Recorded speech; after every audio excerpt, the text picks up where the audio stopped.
At 10 in the morning on Christmas Day, my own son blocked the doorway of the house I bought for him and looked at me with eyes void of any love.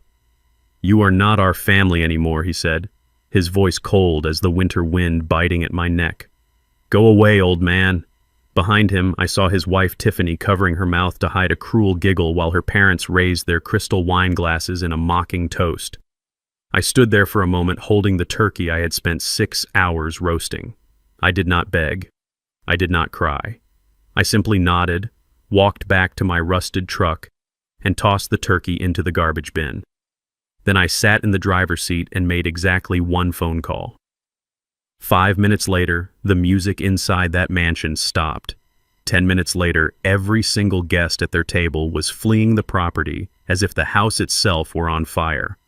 My name is Thaddeus Moore. I am 70 years old, and my son thought he was discarding a broken old laborer. He had no idea he was actually declaring war on the owner of the very ground he stood on. Before I tell you how I dismantled their entire lives before dessert was served, please like and subscribe if you have ever had to remind someone exactly who you are. The morning had started with a naive kind of hope. I drove my 20-year-old Ford F-150 down the winding roads of Whispering Pines, a gated community where the driveways were heated and the lawns were manicured with surgical precision. On the passenger seat beside me sat a 20-pound turkey wrapped in 3 layers of foil and heavy towels. It was Betty's recipe. My late wife had seasoned this bird every Christmas for 40 years, and since she passed, I had kept the tradition alive. The cabin of my truck smelled of sage rosemary and the deep, earthy scent of roasted meat. To me, it smelled like love. To the residents of this neighborhood, it probably smelled like something that didn't belong. I pulled up to the curb of number 42 Oakview Drive. It was a sprawling colonial revival with white pillars and expansive bay windows.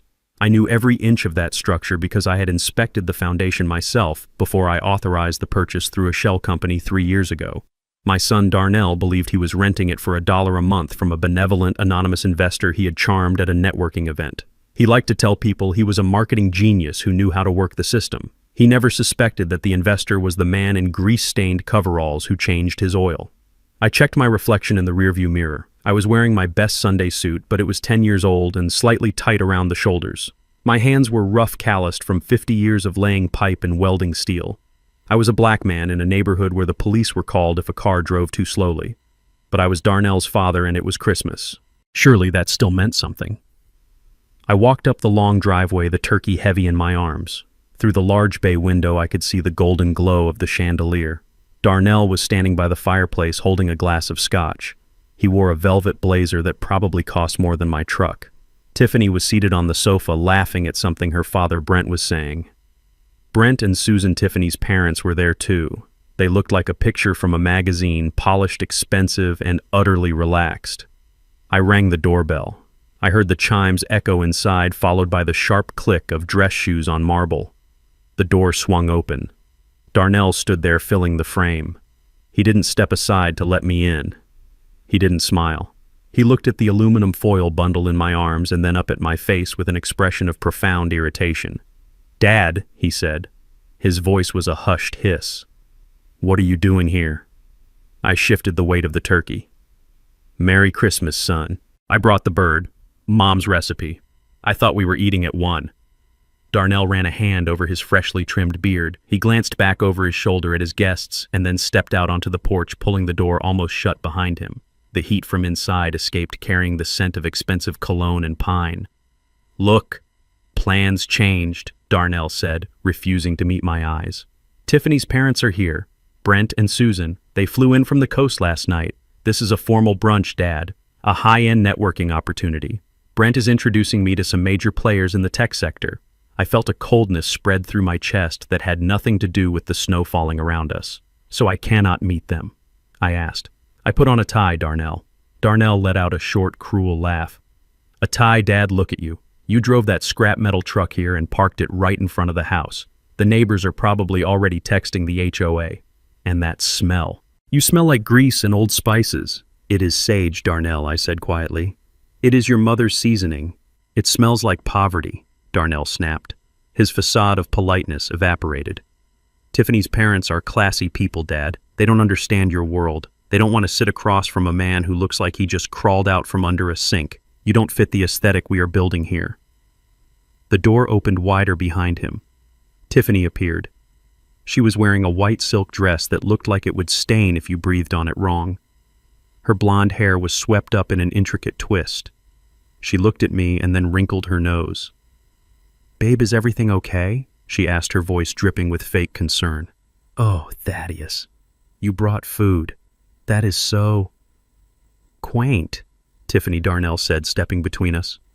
"Dad was just leaving. He got the dates mixed up." I looked at my son. I looked at the woman he married. I saw the disdain etched into the lines of their faces. I saw Brent and Susan peering out from the hallway, holding their wine glasses, watching the scene like it was a reality show for their amusement. "Darnell," I said, my voice low and steady. "I am your father. I paid for your college. I helped you when you crashed your first car. I am the only family you have left on this earth." Darnell's face hardened. He leaned in close, his breath smelling of aged scotch. "That is the problem, Dad. You are an anchor. I am trying to sail, and you are dragging me down to the bottom with your blue-collar stories and your embarrassing truck. You are not our family anymore. You are a liability. Go away." He stepped back and grabbed the door handle. Tiffany offered a small, pitying wave, her eyes dancing with malicious delight. "Go home, Thaddeus," she said. "We will send you a card." The heavy oak door slammed shut. The sound echoed like a gunshot in the quiet morning air. I heard the deadbolt slide home. Through the glass side panel, I saw Darnell turn back to his guests. I saw him shrug and laugh. I saw Tiffany lean into him, whispering something that made her mother smile. I stood on the porch for a long moment. The turkey was still warm in my arms, but my hands felt like ice. I looked at the wreath hanging on the door, a wreath I knew cost $400 because I monitored the credit card statements. I looked at the Mercedes in the driveway, the car Darnell claimed he bought with a bonus but was actually leased under my holding company. I turned around and walked down the steps. I did not look back. I walked to the large metal trash bins at the end of the driveway. I lifted the lid. With a deliberate motion, I dropped the 20-pound turkey into the bin. It landed with a heavy thud. I wiped my hands on my handkerchief. I walked to my truck and climbed in. The engine roared to life with a sputter and a cough. I let it idle for a moment, watching the house. They were safe inside, warm, arrogant, and completely ignorant of the ground shifting beneath their feet. I reached into my jacket pocket and pulled out my phone. I scrolled past Darnell's contact. I scrolled past the local mechanic. I stopped at a name I hadn't called in 2 years, Reginald Moss. Reggie was the most expensive, most ruthless lawyer in the state. He was also the man who sat beside me in the trenches of Vietnam 50 years ago. He picked up on the second ring. Thaddeus Reggie's voice boomed. "Merry Christmas, you old badger," calling to wish me well. "Not today, Reggie," I said. My voice was calm, terrifyingly calm. "I am sitting outside the property on Oakview. The asset is compromised," Reggie asked, his tone instantly shifting to professional alertness. "The asset is hostile," I corrected. "Darnell just evicted me from the premises. He declared I am no longer family. He is entertaining unauthorized guests." "The lease agreement, the one we kept in the safe."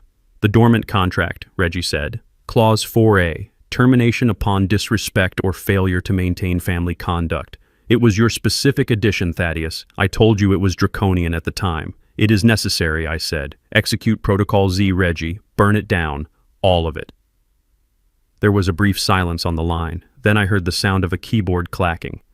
"I can have the retrieval team there in 12 minutes, Reggie said. "I can cut the financial feed in 3. Are you sure, Thaddeus? This is the nuclear option." I looked through the window one last time. I saw Darnell raising a toast.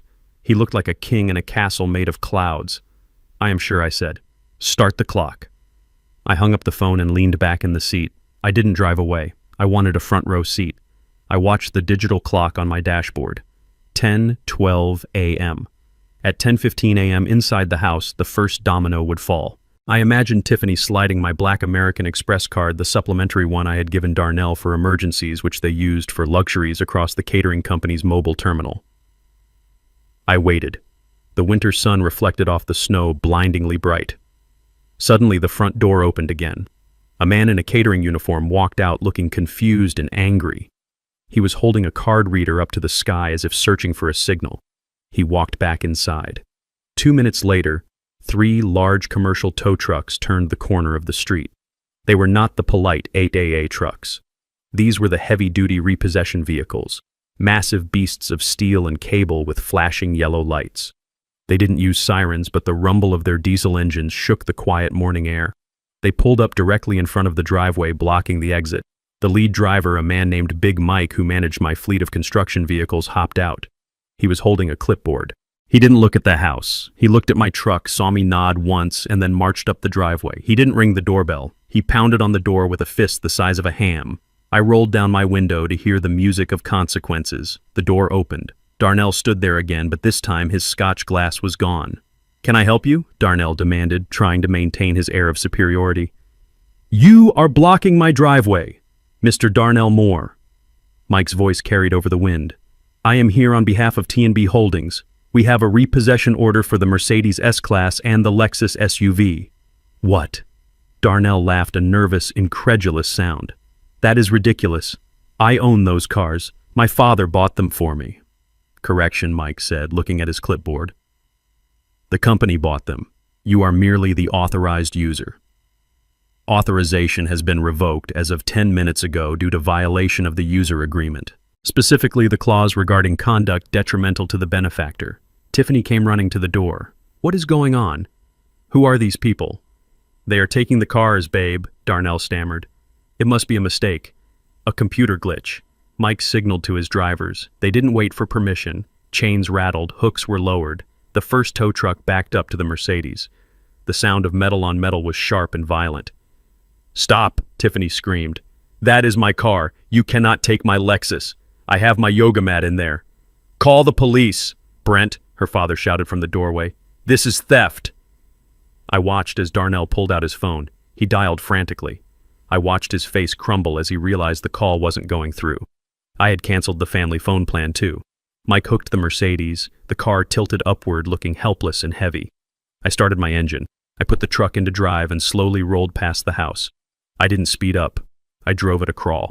Darnell looked up. He saw me. He saw his father, the man he called an anchor, driving the beat-up Ford he despised. Our eyes met. He looked at the tow trucks. He looked at me.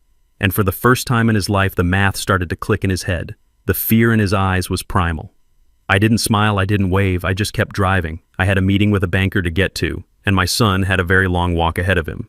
I sat in the cab of my Ford F-150 and watched the scene through the bay window like a silent movie. Inside the warmth of the mansion I had paid for, Darnell was raising a crystal flute of champagne high in the air. His face was flushed with the intoxicating mix of alcohol and arrogance. Beside him, Tiffany was laughing, her head thrown back, exposing her long neck, while her father, Brent, clapped Darnell on the shoulder with a fatherly pride he had never earned. It was a picture-perfect Christmas tableau, the kind they print on cards to sell to people who dream of a life they cannot afford. I remembered the day we bought that black Mercedes S-Class sitting in the driveway. Darnell had stood in the dealership showroom, his eyes wide and pleading like a child. He told me he needed it to close deals that clients would not trust a marketing director who drove a Honda. I wrote the check for $120,000 without blinking, not because I believed him, but because I wanted him to feel proud. I wanted him to have the start in life I never had. I put the title in the name of T&B Holdings solely for liability purposes, a detail Darnell had waved off as boring paperwork. Now looking at him toasting the people who despised me, I realized that car was never a tool for business. It was just another costume in the play he was acting, in a play where I was no longer cast. The silence in the cab was heavy, broken only by the rhythmic thrum of my engine. Then the ground began to vibrate. At first it was subtle, a low-frequency rumble that shook the snow from the pine trees lining the street. Then it grew louder, a mechanical roar that drowned out the distant holiday music. I checked my watch. Protocol Z was right on schedule. Around the corner, the 3 massive tow trucks appeared, moving in a synchronized formation that would have made a military convoy proud. These were not the small flatbeds you call when you have a flat tire. These were the snatchers, the heavy-duty repossession units with hydraulic lifts and reinforced steel bumpers designed to take what was owed regardless of resistance. Their amber warning lights cut through the gray winter morning, spinning and flashing, reflecting off the pristine white snow like a warning beacon. They did not slow down as they approached the house. They swerved into the driveway with practiced aggression blocking the exit completely.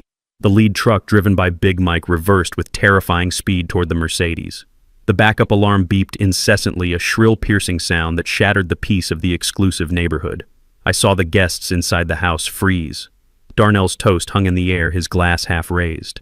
Tiffany turned toward the window, her mouth forming a perfect O of confusion. The second truck maneuvered toward Tiffany's white Lexus SUV parked on the street. The sound of heavy chains dragging across the asphalt was visceral, a metallic screech that sounded like violence. Big Mike hopped out of his cab. He did not walk to the front door to ask for keys. He did not look for permission. He knelt by the rear wheels of the Mercedes and threw the hook around the axle. The metal clanked loudly against the undercarriage. It was the sound of finality. Inside the house, the spell broke. I saw the panic set in. Guests dropped their drinks. A woman in a red dress pointed frantically at the window. Darnell pushed past Brent, nearly knocking the older man over in his haste to get to the door. The facade of their elegant, high-class brunch was dissolving into chaos before my eyes. The front door flew open, and Darnell exploded onto the porch. He had forgotten his coat. The freezing wind whipped his velvet blazer around his waist, and his expensive dress shirt was already spotting with snow. He looked wild, his eyes darting from the trucks to the drivers, to the cars he believed were his birthright. "Hey!" he screamed, his voice cracking with panic. "What are you doing? Get away from my car!" He ran down the steps, slipping on a patch of ice and nearly falling face first into the snow. He scrambled upright and threw himself between the tow truck and the Mercedes, spreading his arms as if he could physically stop the hydraulic lift. "Stop it," I said. "Stop it. This is a mistake." Tiffany was right behind him, shrieking like a banshee. Her silk dress was dragging in the slush, but she did not seem to notice. "That is my car. You cannot take it. I have presents in the trunk." Big Mike did not even flinch. He stood up, wiping grease on his pants, and looked Darnell up and down with the disinterested stare of a man who had heard every excuse in the book. "Step aside, sir," Mike said, his voice calm and booming. "I have a repossession order for both vehicles." Darnell's face turned a shade of purple I had never seen before. "Repossession. That is impossible. I paid for this car. My father paid for this car. Call him right now." He pointed a shaking finger at me sitting in my truck across the street. "Call him, he will tell you." Mike looked at his clipboard and then looked at me. I slowly rolled down my window. The cold air rushed in, but I felt warm. Darnell's eyes locked onto mine. He looked desperate, pleading the arrogance of 10 minutes ago, completely gone, replaced by the terrified look of a boy who had broken a window. "Dad," he shouted, tell them this is a mistake." I looked at him. I looked at the son who had just told me I was no longer family because I smelled like labor. I looked at the daughter-in-law who had laughed at my turkey. I looked at Brent and Susan standing in the doorway, clutching their pearls and wine glasses, looking at the scene with absolute horror. I leaned my head out the window. "There is no mistake," I said. My voice was not loud, but it carried through the cold air with crystal clarity. "The owner of the vehicles has revoked your privileges, Darnell. T&B Holdings does not lend assets to non-employees, and since you just fired your father from your family, I assume you have resigned from my good graces as well." Darnell's jaw dropped. "But Dad, you cannot do this. It is Christmas." "It was Christmas 10 minutes ago, too," I replied. "When you slammed the door in my face!" Tiffany lunged at the driver, screaming obscenities that would make a sailor blush. "You old senile fool, giving us these cars was a gift. You cannot take back a gift." Mike stepped between Tiffany and his truck. "Ma'am, the title is in the company name. It was never a gift. It was a company perk, and the CEO just canceled it." He hit the lever on the side of the truck. The hydraulics whined and the rear of the Mercedes lifted into the air. Darnell watched helplessly as his status symbol, his pride, his identity was hoisted up like a piece of dead meat.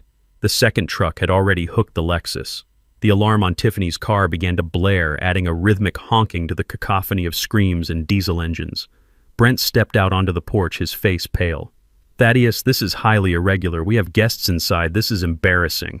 I looked at the man who had been drinking my wine in my house, eating the food paid for by my money. "Irregular?" I asked. "Irregular is living like a king on a pauper's budget, Brent. Irregular is biting the hand that feeds you and then expecting it to stroke your ego. Enjoy the walk home." Big Mike climbed back into his cab. He gave a short blast of the air horn, a sound so loud it made Tiffany jump and cover her ears. The trucks began to move. The chains pulled taut. The Mercedes and the Lexus rolled away from the house, leaving tire tracks in the snow and a gaping empty space in the driveway. Darnell stood in the snow in his socks, shivering uncontrollably, watching his life being towed away. He looked small. He looked defeated. But I knew this was just the beginning. The cars were just the appetizer. The main course was yet to be served. I put my truck in gear and drove away, leaving them standing in the cold, surrounded by the ruins of their vanity. Big Mike did not get back in his truck immediately. He stood on the snowy asphalt like a judge handing down a sentence, holding a clipboard thick with legal documents against his chest. The commotion had drawn the rest of the brunch guests out of the warmth of the mansion. They huddled on the porch, wrapped in cashmere shawls and expensive wool coats, holding their champagne flutes as if they were watching a piece of performance art rather than a family tragedy. I saw the way they looked at Darnell. 10 minutes ago, they looked at him with envy and admiration. Now their gazes held the sharp, stinging bite of curiosity and judgment. Darnell was shivering violently in his thin velvet blazer, his socks soaked through with freezing slush, but he was too paralyzed by shame to move. He tried to wave Mike away, to make him disappear with a flick of his wrist like a servant who had spoken out of turn. "Just go," Darnell hissed, his voice trembling. "We will sort this out later. Just take them and go before you make a scene." But Big Mike was enjoying this. He was a man who worked with his hands, a man who knew the value of a dollar, and he had no patience for the counterfeit aristocracy Darnell was trying to project. Mike cleared his throat, a sound like gravel grinding in a mixer. He raised his voice so it boomed across the front lawn, echoing off the brick facades of the neighboring houses. "Correction.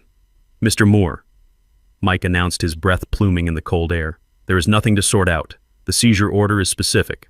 I am reading from the document provided by the asset owner T&B Holdings." He looked directly at the cluster of guests on the porch, making sure they caught every syllable.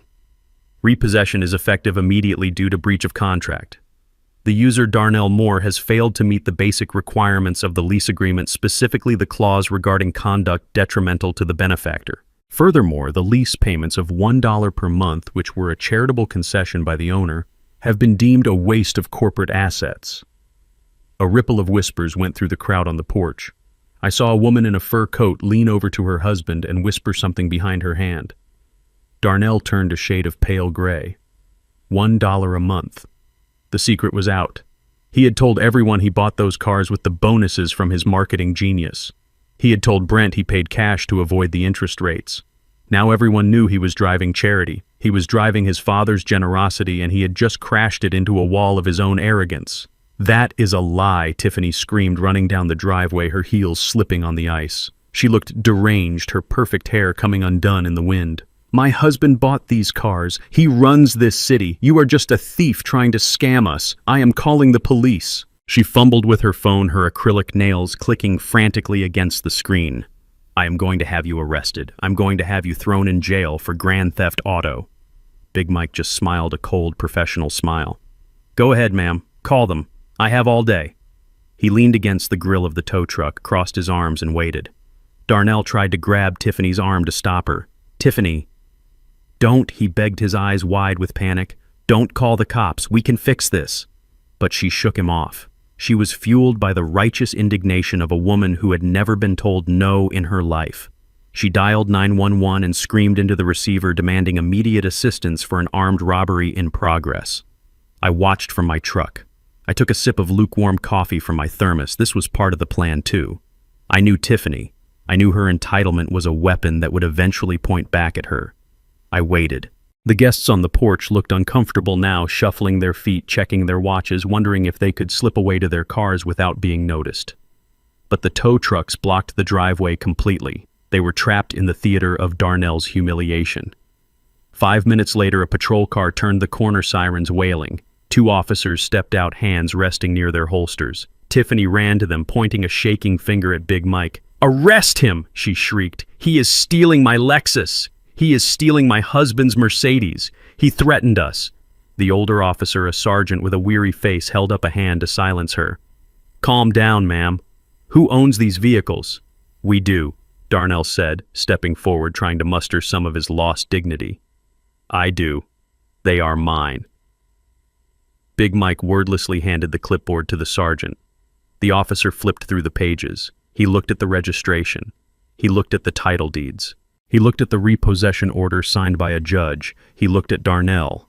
"Sir," the officer said, his voice flat and bored, "according to these documents, you are not the owner. T&B Holdings is the registered owner. You are listed as a permissive user. And here is the revocation of permission signed by the CEO this morning." The officer pointed to the signature at the bottom of the page. Darnell looked. He saw the name, Thaddeus Moore. He looked up at me across the street. The realization hit him like a physical blow. He hadn't just lost the cars. He had been caught in a lie in front of the law. "I don't understand," Brent said, stepping off the porch. He walked up to the police officer, his expensive shoes crunching in the snow. "Darnell, you told me the title was in your name. You told me you moved the assets to your personal portfolio last quarter." Darnell stammered, his mouth opening and closing like a fish on dry land. I was going to... It is a tax thing, Brent. Thing. It is complicated corporate structure." The officer handed the clipboard back to Mike. "This is a civil matter, sir. The paperwork is in order. These men have the right to take the vehicles. Step aside and let them do their job, or I will have to cite you for obstruction." Tiffany gasped. "You are useless," she spat at the officer. "Do you know who my father is?"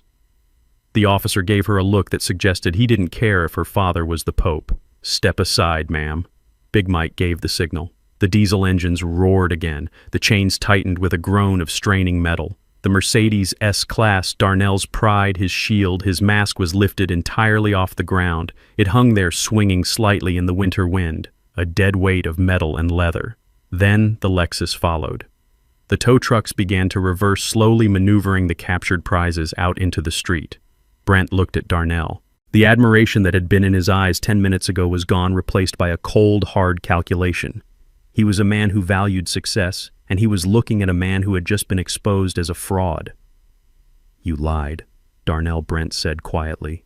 His voice cut through the noise of the engines. "You lied about the cars. What else have you lied about?" Darnell didn't answer. He couldn't. He just stood there, shivering in the snow, watching his status symbols disappear around the corner. The guests on the porch began to murmur loudly now. I saw Susan Tiffany's mother clutch her handbag tight and turn back toward the house, her face pinched with embarrassment. The driveway was empty. The show was over. Big Mike honked his horn one last time, a final salute to the boss, and drove away. The police officer got back in his cruiser and left, leaving Darnell and Tiffany standing in the slush surrounded by the ruins of their reputation. I put my truck in gear. I eased off the brake. My tires crunched on the ice. I drove slowly past the house. I rolled down the window completely. The cold air bit my face, but I didn't flinch. I drove past Tiffany, who was sobbing into her hands. I drove past Brent, who was staring at the empty spot where the Mercedes used to be. And then I was level with Darnell. He looked up. His eyes were red-rimmed, filled with shock and a dawning horror. He looked at me, expecting me to stop, expecting me to roll down the window and yell or lecture or perhaps offer him a way out. He expected the father who had always saved him to save him one more time. I stopped the truck for a heartbeat. I turned my head and looked him dead in the eye. I didn't say a word. I didn't frown. I didn't smile. I just looked at him with the absolute indifference of a stranger. I let him see the void where his father used to be. I let him feel the weight of the silence between us, a silence he had created and I was now enforcing. He took a step toward the truck, his hand reaching out. "Dad," he whispered. I pressed the accelerator. The truck moved forward, steady and relentless. I watched him in my side mirror as he shrank into the distance, a small, dark figure against the white snow of the empty driveway. He was alone, and I had a meeting with a bank manager to ensure he stayed that way. I drove my rusted Ford back to the south side of the city. The neighborhood was different here. The driveways were cracked and the houses sat close together like huddled shoulders against the cold.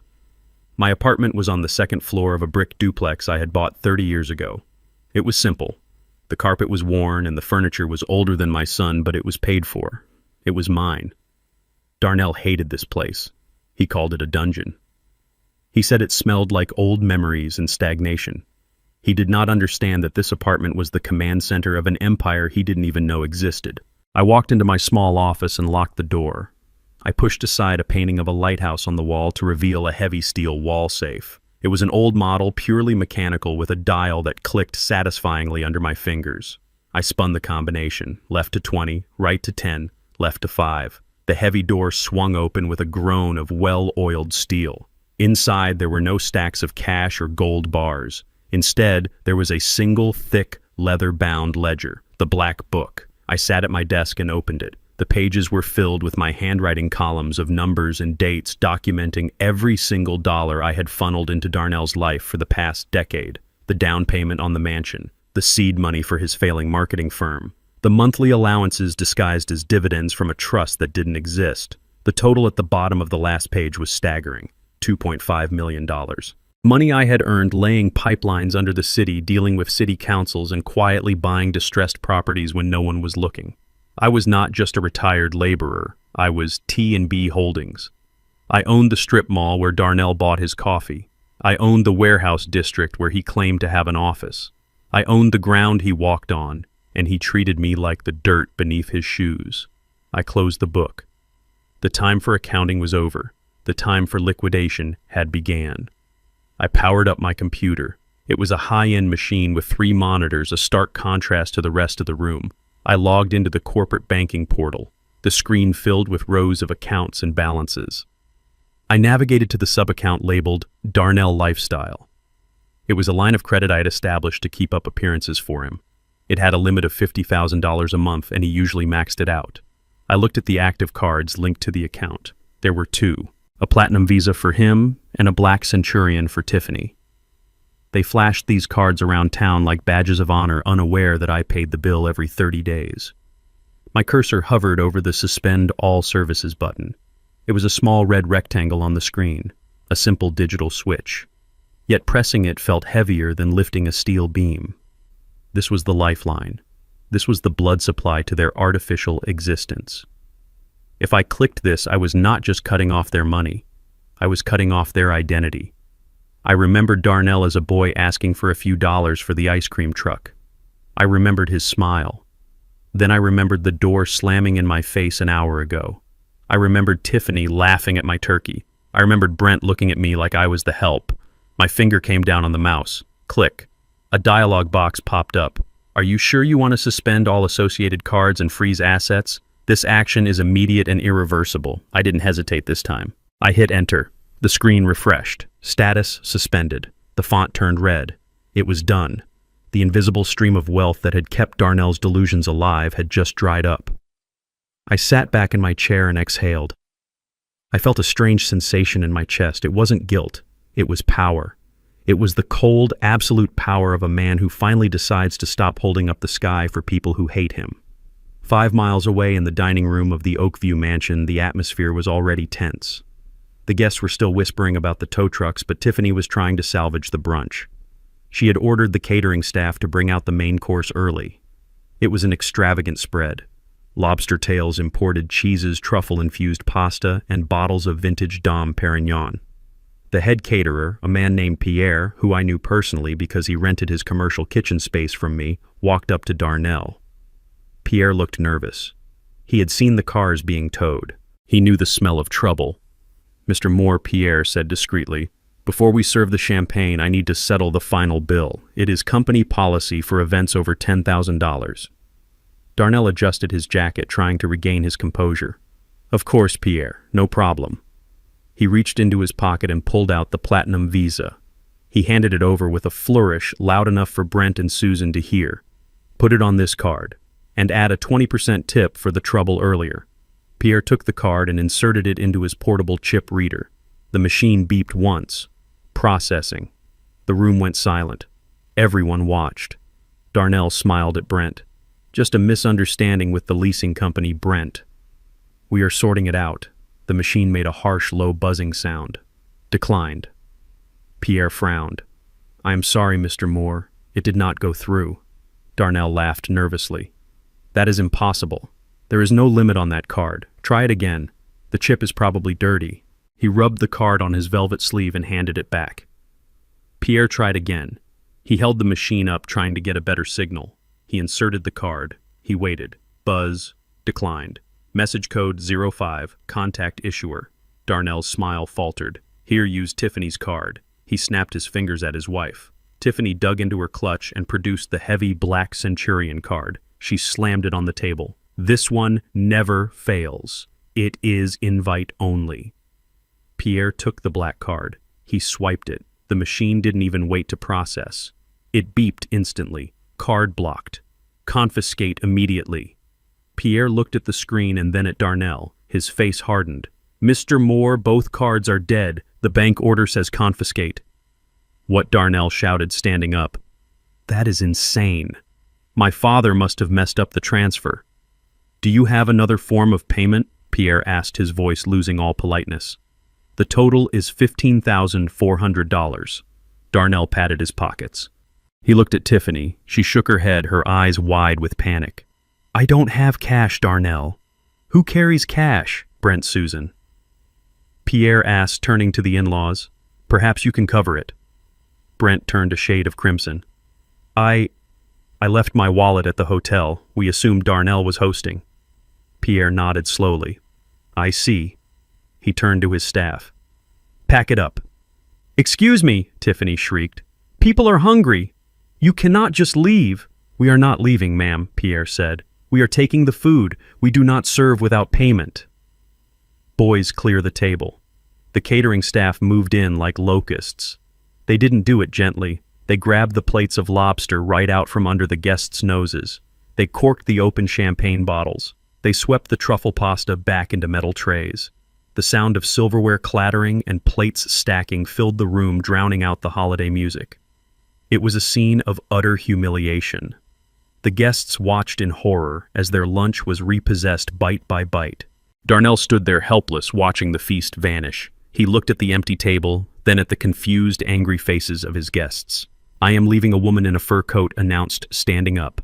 This is a circus. Me too, her husband agreed. Darnell, this is disgraceful. The guests began to file out. They didn't say thank you. They didn't say Merry Christmas. They just grabbed their coats and fled the scene of the disaster. Brent and Susan stood by the door, shivering. Their driver had been dismissed because Darnell had promised to drive them back in the Mercedes that was currently in an impound lot across town. Darnell Brent said, his voice trembling with rage. Call us a car. We are going back to the Four Seasons. Darnell pulled out his phone. He tapped the screen frantically. Then he looked up, his face pale. My Uber account. It is linked to the credit card. It won't let me book a ride. Susan let out a small sob. We are stranded. We are stranded in this house with no food and no car. You will have to call a taxi, Brent said, disgusted. An old-fashioned taxi.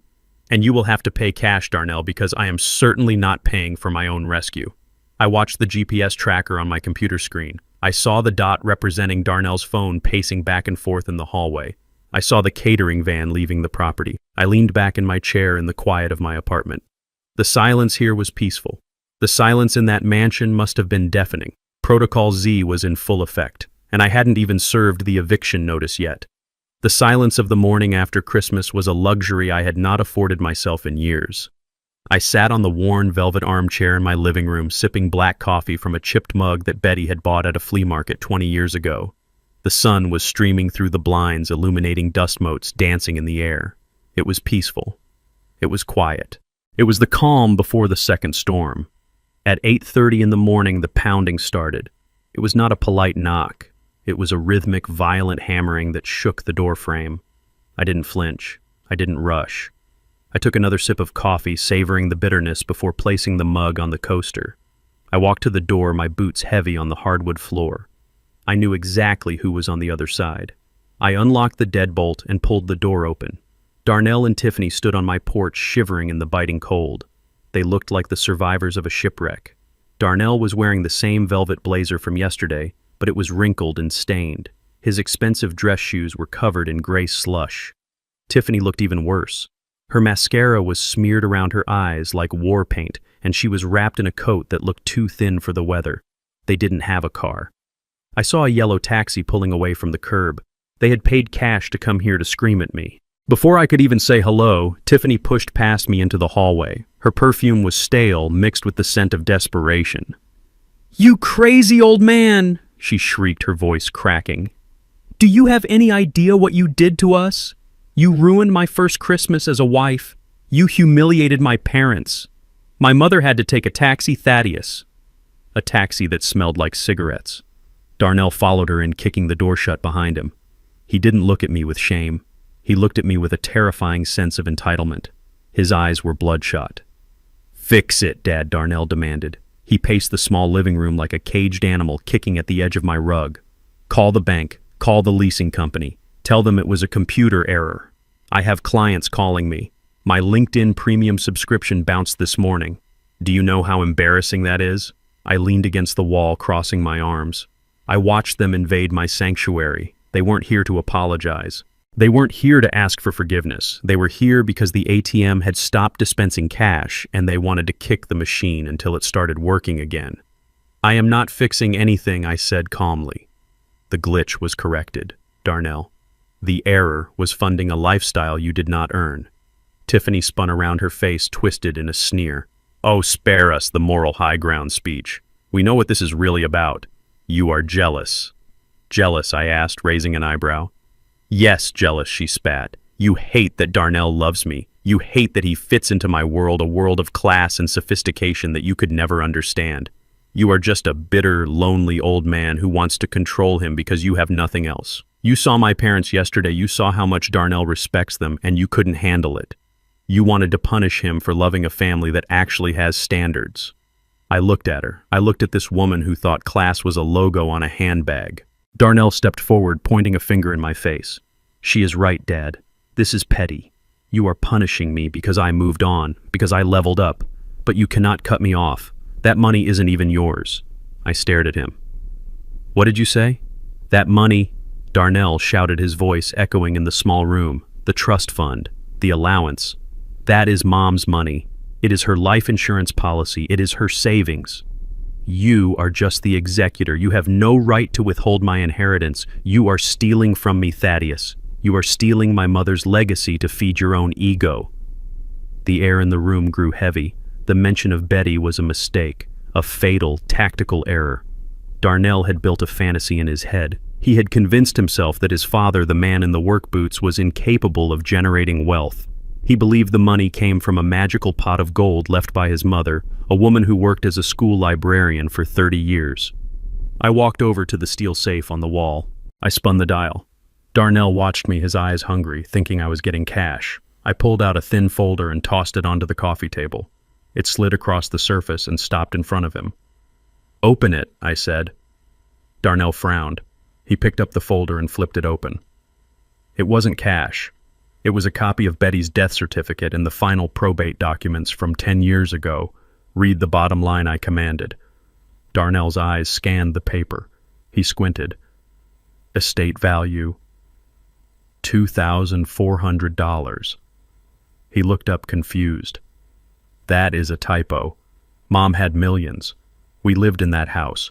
We had the cars. Your mother died with $2,000 in her checking account."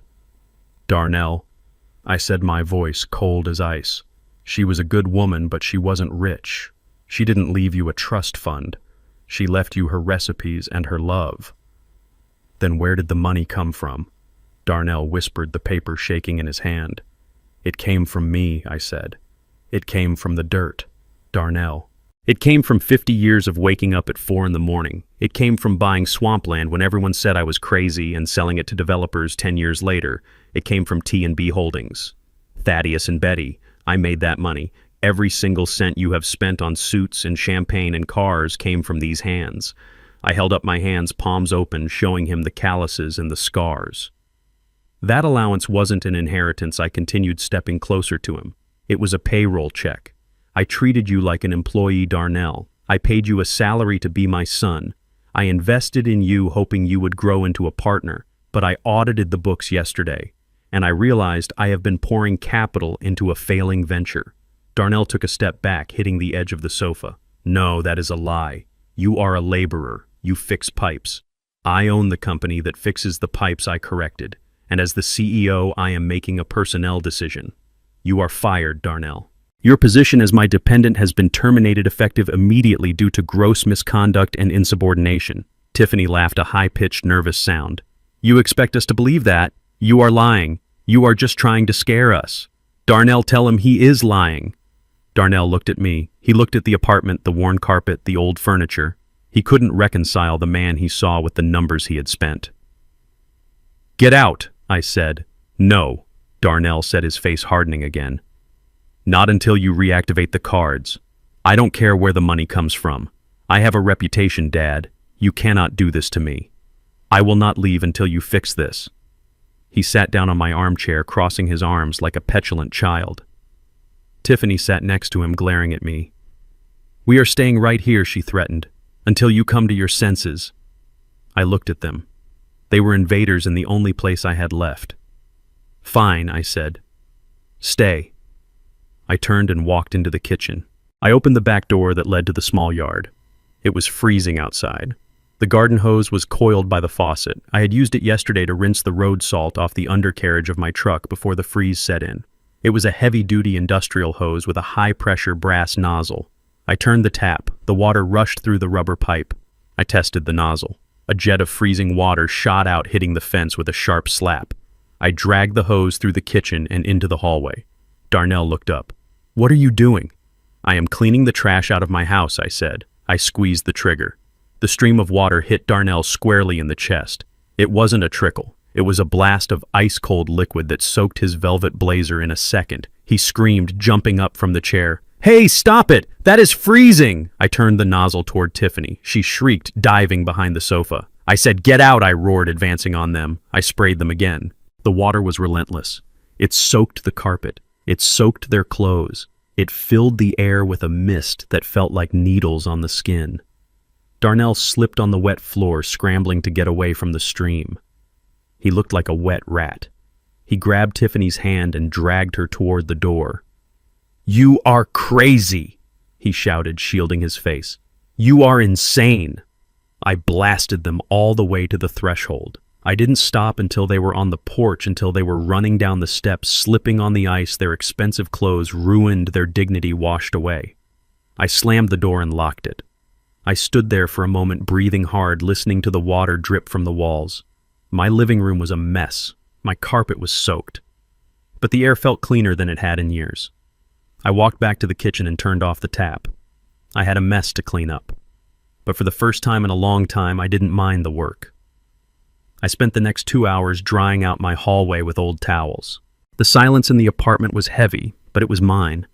I sat at my kitchen table, polishing off the rest of the cold coffee, waiting for the next wave. I knew my son. Darnell was not a man who accepted defeat. He was a man who escalated until he hit a wall he couldn't climb. At noon, the doorbell rang again. This time there was no pounding, just a firm, confident press of the button. I walked to the door and opened it. Darnell was there. He had changed his clothes, wearing a fresh suit that looked like it hadn't been tailored yet. Beside him stood a man I didn't recognize. He was young, wearing a suit that was too shiny and holding a briefcase that looked like it was made of vinyl, not leather. He had the hungry look of a lawyer who advertised on bus benches. Tiffany stood behind them, arms crossed, her face a mask of smug anticipation.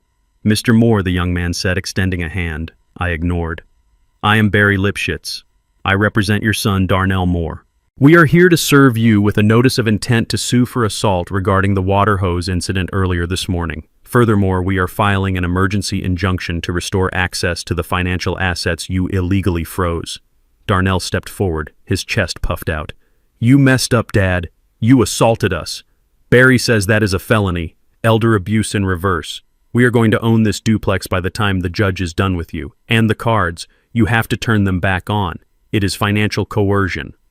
I looked at Barry. I looked at Darnell.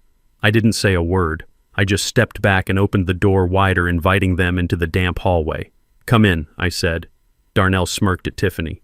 "See, he is scared." They walked into the living room.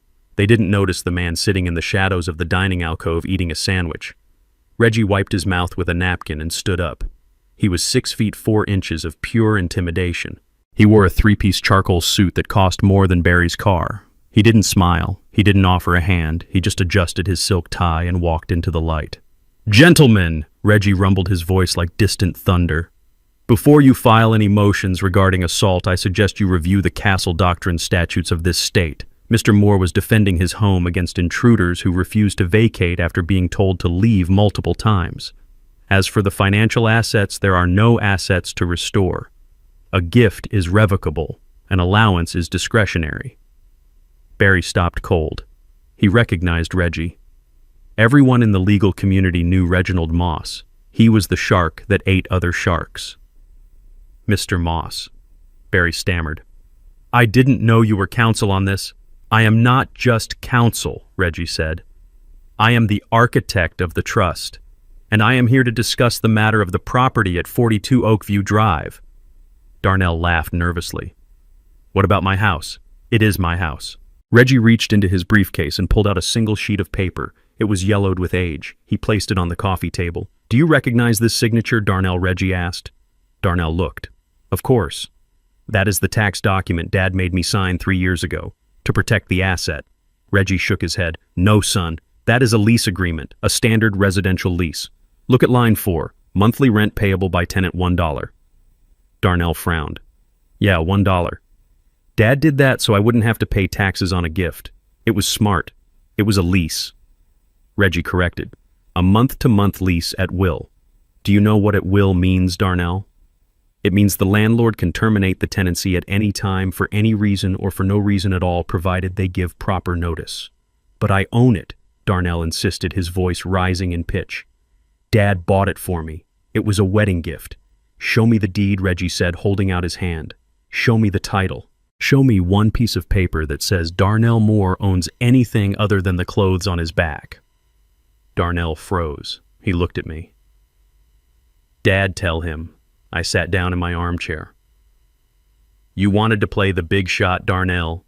You wanted to tell your friends you were a real estate mogul. So I let you. I let you sign a lease for $1 so you could feel like a king. But you never read the fine print. You never asked why T&B Holdings was listed as the landlord. You just signed because you saw a free ride. Reggie tapped the paper. Here is the reality check. You are a tenant who has violated the conduct clause of his lease, a tenant who has just become very expensive to maintain.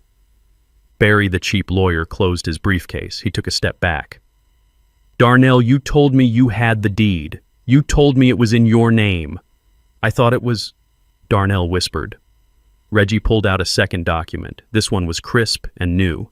He handed it to Darnell. This is a notice of rent adjustment, Reggie announced. Effective immediately, the special family discount of $1 per month is revoked due to the termination of the family relationship. The rent is now adjusted to fair market value for a 6,000 square foot estate in a gated community. Darnell read the paper. His hand started to shake. The paper rattled. $8,000, he choked out.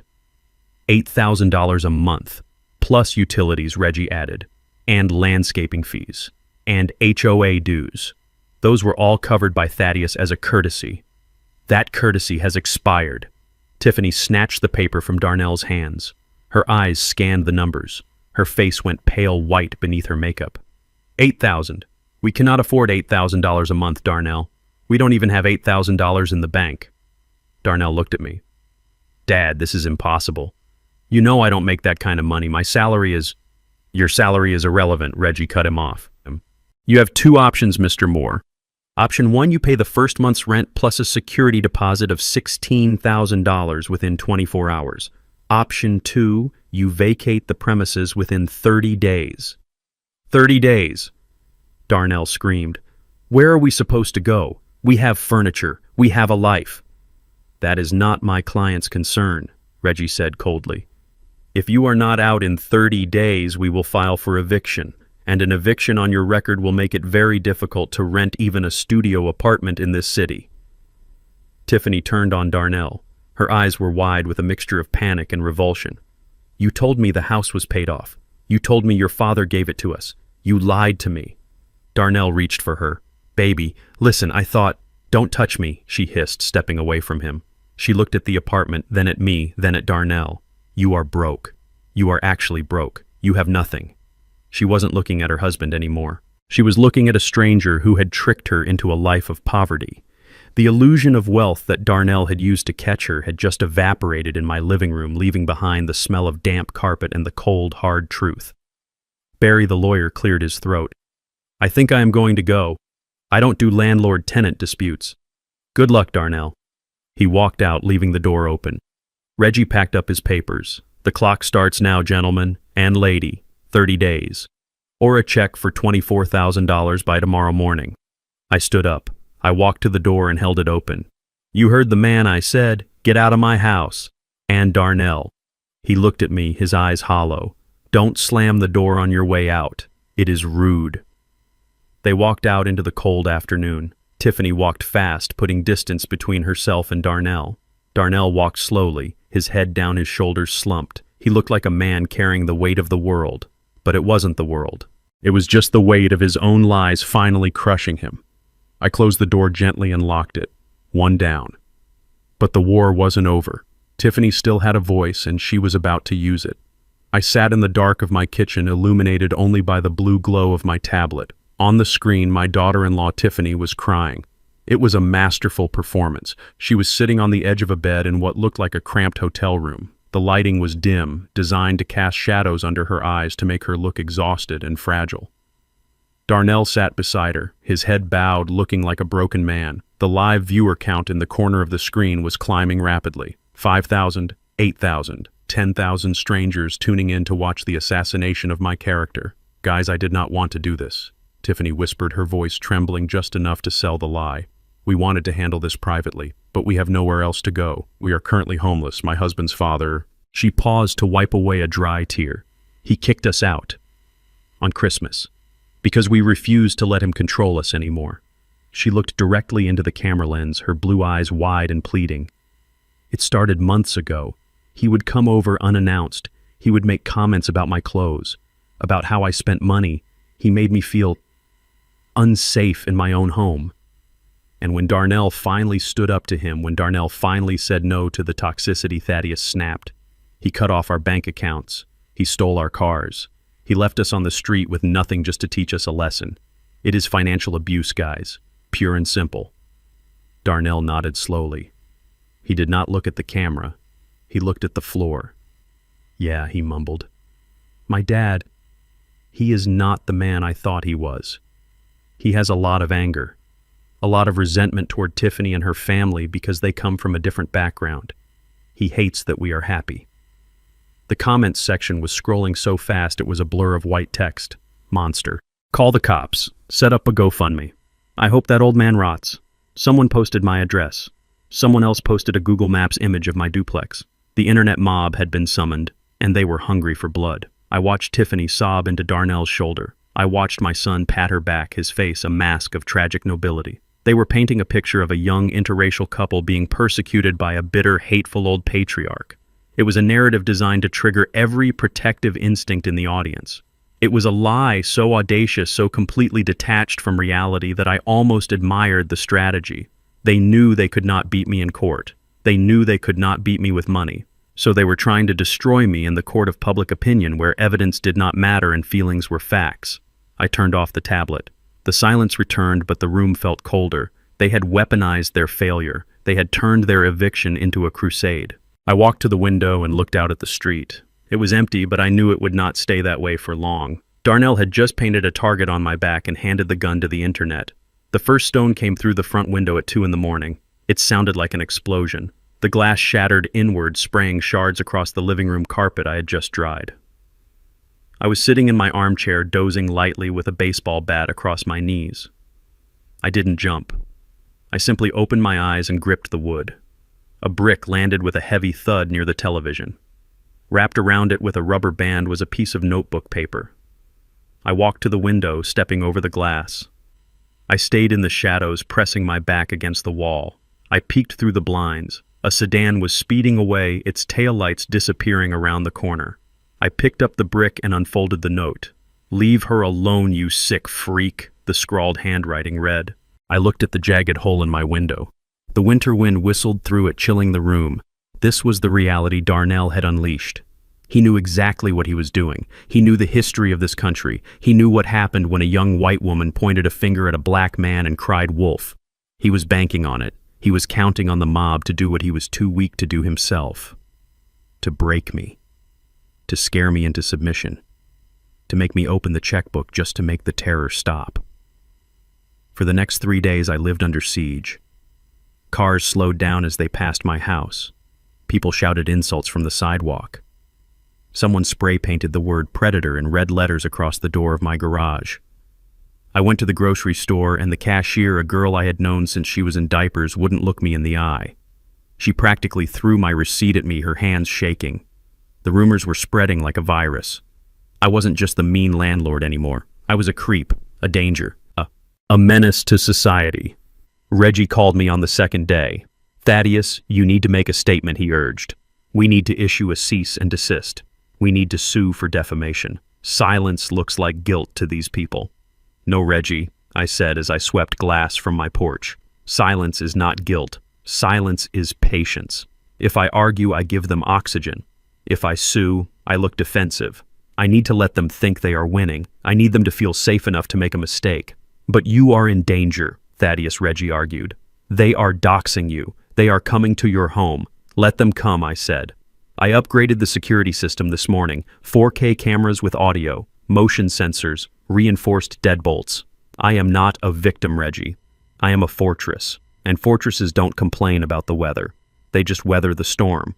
I did not go on Facebook to defend myself. I did not post receipts of the millions I had spent on them. Instead, I picked up the phone and called a number that belonged to a man named Silas. Silas was not a lawyer. He was not a banker. He was a former police detective who had lost his badge because he was too good at finding things people wanted to keep hidden. He worked out of a basement office that smelled of cigar smoke and old paper. "Silas," I said when he answered. "I have a job for you. I heard you were famous." "Thaddeus." Silas chuckled, his voice like dry leaves. "I saw the video. That daughter-in-law of yours has a future in Hollywood. I need a background check," I said, ignoring the joke. "A deep dive, not on Darnell. I know his sins. I need you to look at Brent and Susan Miller, Tiffany's parents." "The rich folks," Silas asked. "Why?" "They look squeaky clean." "That is the problem," I said. "They look too clean. They fly first class, but they took a taxi home when things got tough. They wear Rolexes, but they didn't offer to pay the catering bill when their daughter was humiliated. Rich people have ego, Silas. If they really had money, Brent would have thrown a credit card down just to show me up. He didn't. He folded." "You think they are faking it?" Silas asked, interested now. "I think my son married into a house of cards," I said. "Darnell thinks they are his ticket to the elite. He thinks they are bailing him out right now. But I have a feeling they are drowning just as fast as he is. I want to know everything. Bankruptcies, liens, lawsuits. Check the property records in California. Find out who really owns their vineyard." "Consider it done," Silas said. "Give me 48 hours. I hung up the phone. I looked at the brick sitting on my coffee table. Darnell thought he was fighting a war of reputation. He thought if he made me look bad enough, I would crumble. He didn't understand that I wasn't fighting for my reputation. I didn't care what strangers thought of me. I was fighting for the truth. And the truth was a slow-acting poison. I walked over to the window and taped a piece of cardboard over the hole. The wind was still blowing, but I felt a fire burning in my gut. They wanted to play the victim. Fine. I would let them play. I would let them build their stage and shine their spotlights. And then when the whole world was watching, I would pull the floor out from under them. I sat back down in my chair and waited. The silence in the house was no longer lonely. It was expectant. The hunter was waiting for the trap to snap.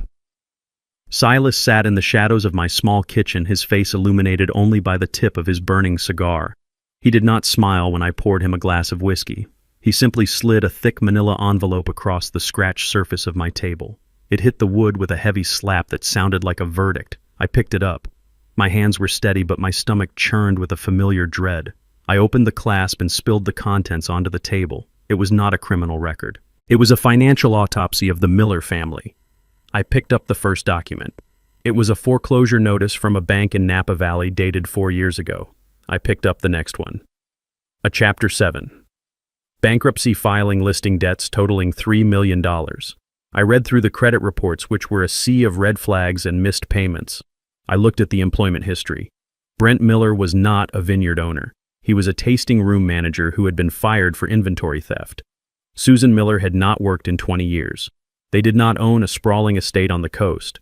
They lived in a 2-bedroom rental apartment in a complex that had seen better days. The realization hit me like a physical blow. My son had not married into money. He had married into a mirage.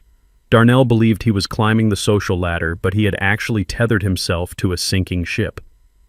Brent and Susan were not here to celebrate Christmas. They were here to nest.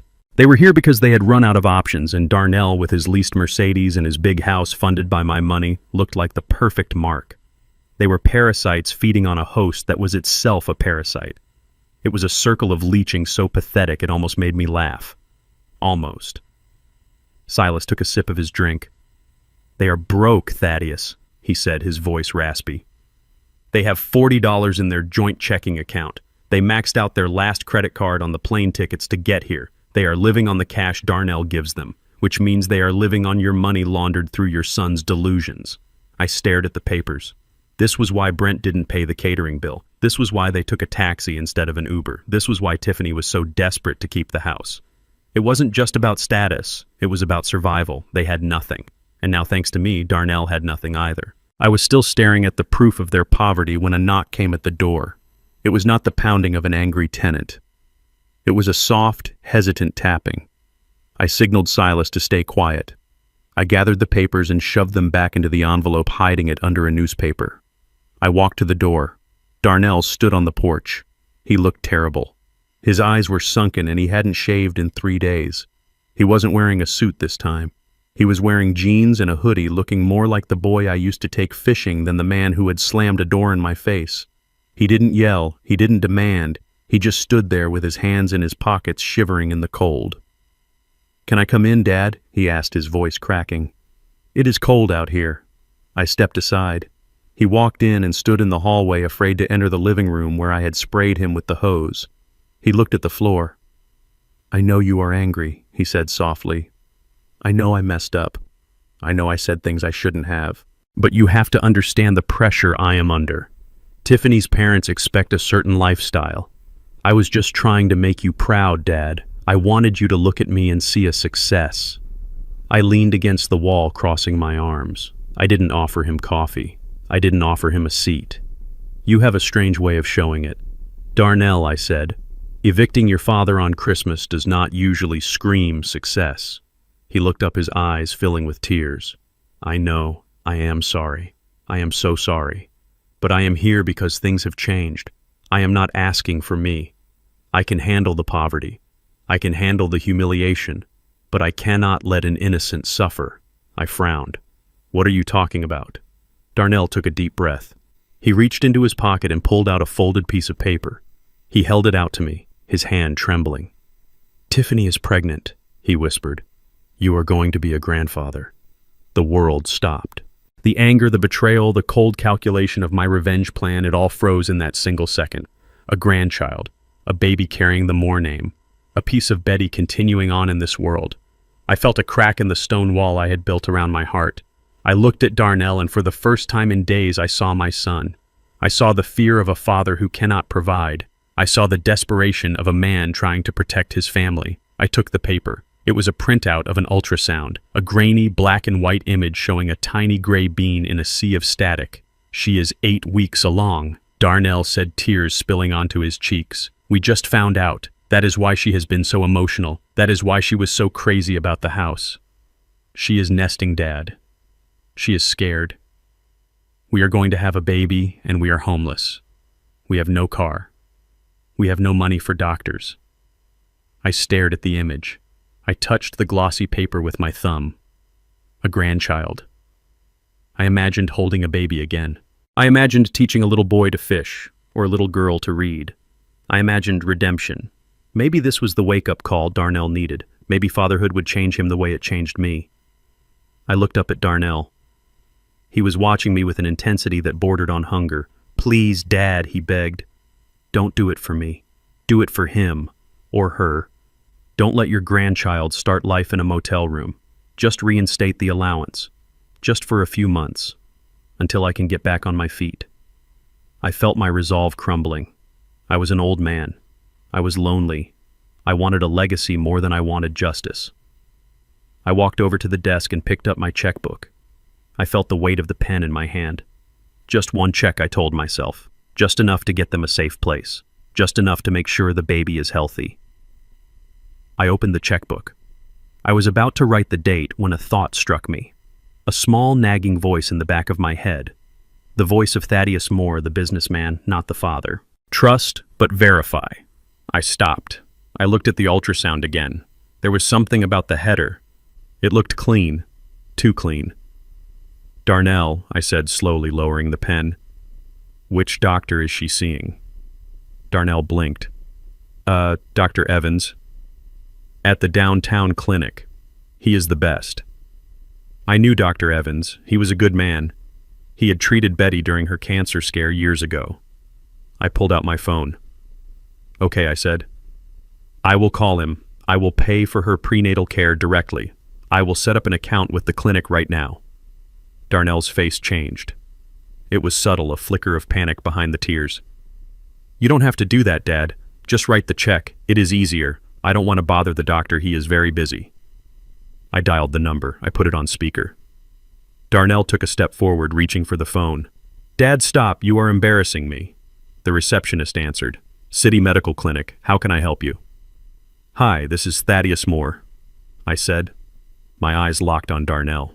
I am calling to set up a payment plan for my daughter-in-law, Tiffany Moore. She is a patient of Dr. Evans. She is 8 weeks pregnant. There was a pause. The sound of typing on a keyboard came through the line. One moment, Mr. Moore, let me check our records. Darnell was sweating now. His hands were clenching and unclenching at his sides. Mr. Moore, the receptionist, came back. I have a file for Tiffany Moore, but she has not been seen here in 2 years. Her last visit was for a flu shot. We have no record of a pregnancy or any recent appointments. I stared at Darnell. The ultrasound slipped from my fingers and fluttered to the floor. Are you sure? I asked, my voice hollow. My son is holding an ultrasound image right now. Darnell lunged. He grabbed the phone from my hand and ended the call. It was a different clinic, he shouted, his voice shrill. I got mixed up. It wasn't Evans, it was someone else. I looked at the paper on the floor. I bent down and picked it up. I looked at the patient ID number in the corner.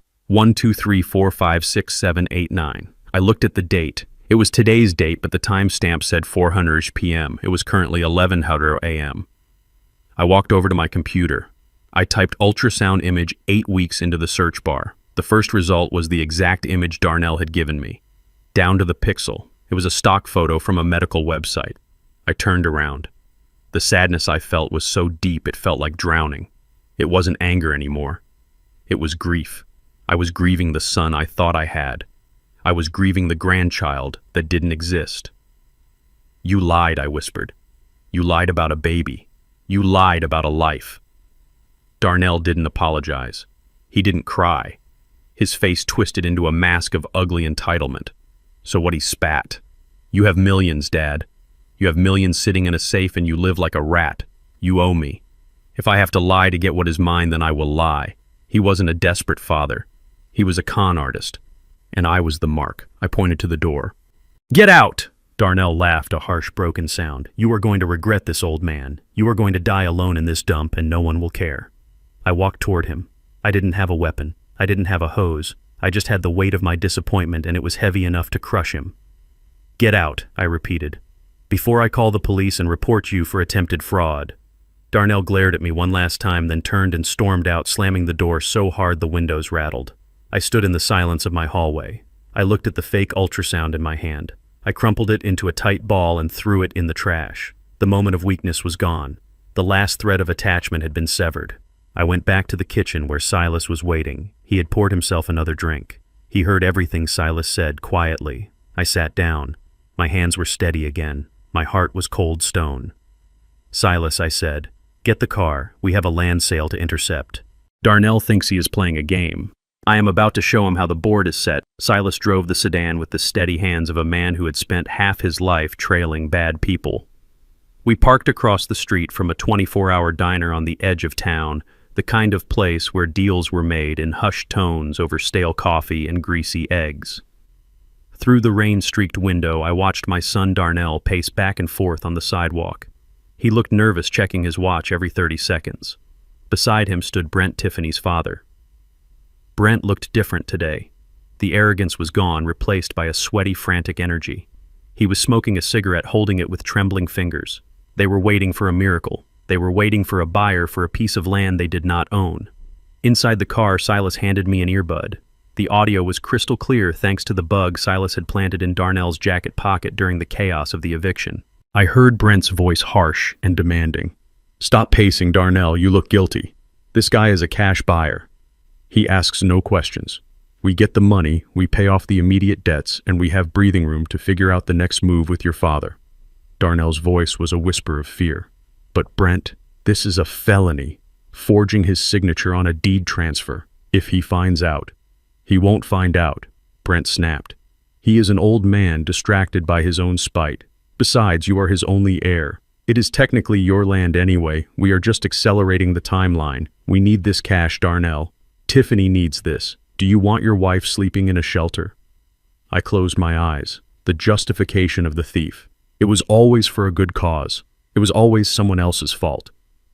They had raided my home office during a visit months ago and stolen the deed to a 5-acre plot of commercial land I owned on the north side. It was a prime location slated for a new shopping center. The market value was close to $500,000. Darnell knew this. He knew it was his future legacy. But desperation makes men stupid. A black SUV pulled into the diner parking lot. A man stepped out. He was tall, wearing a trench coat and sunglasses despite the overcast sky. This was not a random investor. This was Mr. Stone, my head of commercial acquisitions. He was a man I trusted with my life, and today he was playing the role of a predatory shark. I watched as Darnell and Brent straightened up, putting on their masks of confidence. They led Mr. Stone into a booth by the window. I could see them through the glass. Darnell was talking fast, his hands moving animatedly. Brent was nodding, trying to look like a seasoned partner. Silas adjusted the volume. "So, Mr. Stone," Darnell said, his voice pitching high. "As you can see, the title is clean. 5 acres prime zoning. We are looking for a quick sale. We are motivated. We were thinking 200,000. Mr. Stone didn't even look at the papers. He signaled the waitress for coffee. 200, he said, his voice flat. "That is a fantasy. I did a title search. The owner is listed as Thaddeus Moore. You are Darnell Moore." Darnell swallowed hard. "Thaddeus is my father. He is incapacitated. I have power of attorney. He wants to liquidate assets for his care. Incapacitated. Another lie. Another nail in the coffin." Mr. Stone took a sip of coffee. He looked at Darnell with bored indifference. "Power of attorney is messy. Probate is messy. I don't like messy. I like clean, fast, and cheap. If I buy this, I am taking a risk. Your father could wake up tomorrow and sue me. He won't." Brent interjected. "He is very sick." Mr. Stone leaned forward. 50,000. Cash. Today." Darnell gasped. 50. The land is worth 500. Mr. Stone shrugged. "Then list it with a broker. Wait 6 months, pay commissions, pay taxes, or sign the paper right now and walk away with a bag of cash. Take it or leave it." I saw Darnell look at Brent. I saw the silent conversation between them. They were drowning. They didn't have 6 months. They didn't have 6 days. They needed money now to maintain the illusion of their lives. 50 is too low. Darnell tried one last time. "Can you do 75? 50, Mr. Stone repeated. "And you sign the deed right now." Thaddeus Moore's signature. "Not yours as power of attorney. I want the owner's signature. I don't care who holds the pen." It was a trap within a trap. If Darnell signed as power of attorney, it was fraud. But if he forged my signature, it was forgery, identity theft, and real estate fraud. It was a prison sentence on a piece of paper. "Do it," Brent hissed. 50,000 is enough to get an apartment and pay off the credit cards. Just do it." Darnell picked up the pen. I held my breath. Part of me, the father who had taught him to ride a bike, wanted to scream through the glass. I wanted to run in there and slap the pen from his hand. I wanted to save him from crossing the line from ungrateful son to felon. But I stayed in the car. Darnell had made his choice. He had chosen the parents who encouraged his worst instincts over the father who demanded his best. I watched his hand move across the document.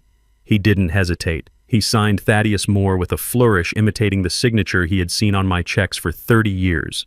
He pushed the paper across the table. Mr. Stone checked the signature. He nodded. He reached under the table and pulled out a thick brown envelope. He placed it on the table. "Count it if you want," Stone said. Darnell grabbed the envelope. He opened it just enough to see the stacks of $100 bills. His eyes lit up with a greed that was painful to witness. He didn't count it. He just shoved it into his jacket. "Pleasure doing business," Mr. Stone said, standing up. Darnell and Brent practically ran out of the diner. They were high on the adrenaline of the crime. They high-fived in the parking lot. They were laughing. They thought they had just pulled off the heist of the century. They thought they had outsmarted the senile old man. "I got it," Darnell shouted, getting into the passenger seat of Brent's rental car. 50 grand. We are back in the game." They drove away, tires screeching, leaving behind the evidence of their destruction. Mr. Stone walked out of the diner. He crossed the street and leaned into my window. He handed me the deed. The ink was still wet. The signature was a perfect forgery. He took the bait, Stone said quietly. "We have him on video inside the diner. The notary was my cousin. She witnessed the forgery and notarized it, knowing it was a sting. You have him, Thaddeus. He just sold your land for 10 cents on the dollar and committed a Class B felony to do it." I took the paper. It felt heavy. It wasn't just a deed anymore. It was an arrest warrant waiting to be filed. "And the cash I asked," Counterfeit Stone said. "High-quality theatrical props, good enough to fool a desperate man in a dark diner. But the moment he tries to deposit it or spend it, he is going to have a very bad day." I nodded. "Keep the file secure, Stone. We aren't using it yet. Let him feel rich for a few hours. Let him spend the money in his head. The fall will be harder when he realizes he sold his soul for monopoly money." Silas started the engine. "Where to, boss?" he asked. I looked at the forged signature one last time. It looked like my name, but it felt like a goodbye letter. "To the courthouse," I said. "They are going to file for guardianship tomorrow. I want to be ready. They think I am the prey. It is time to show them I am the hunter. Darnell thinks he just bought his freedom. He has no idea he just signed his confession. The noose is tight, Silas. Now we just let him kick the chair away." The summons arrived at my door like a thief in the night. It wasn't mailed. It was hand-delivered by a process server who wouldn't look me in the eye. I opened the thick packet of documents on my kitchen table. Petition for emergency guardianship. The words were bold and accusatory. Below them was a narrative that transformed my life into a horror story of senility and danger. Darnell claimed I was suffering from advanced dementia. He cited the irrational eviction on Christmas Day as a psychotic break.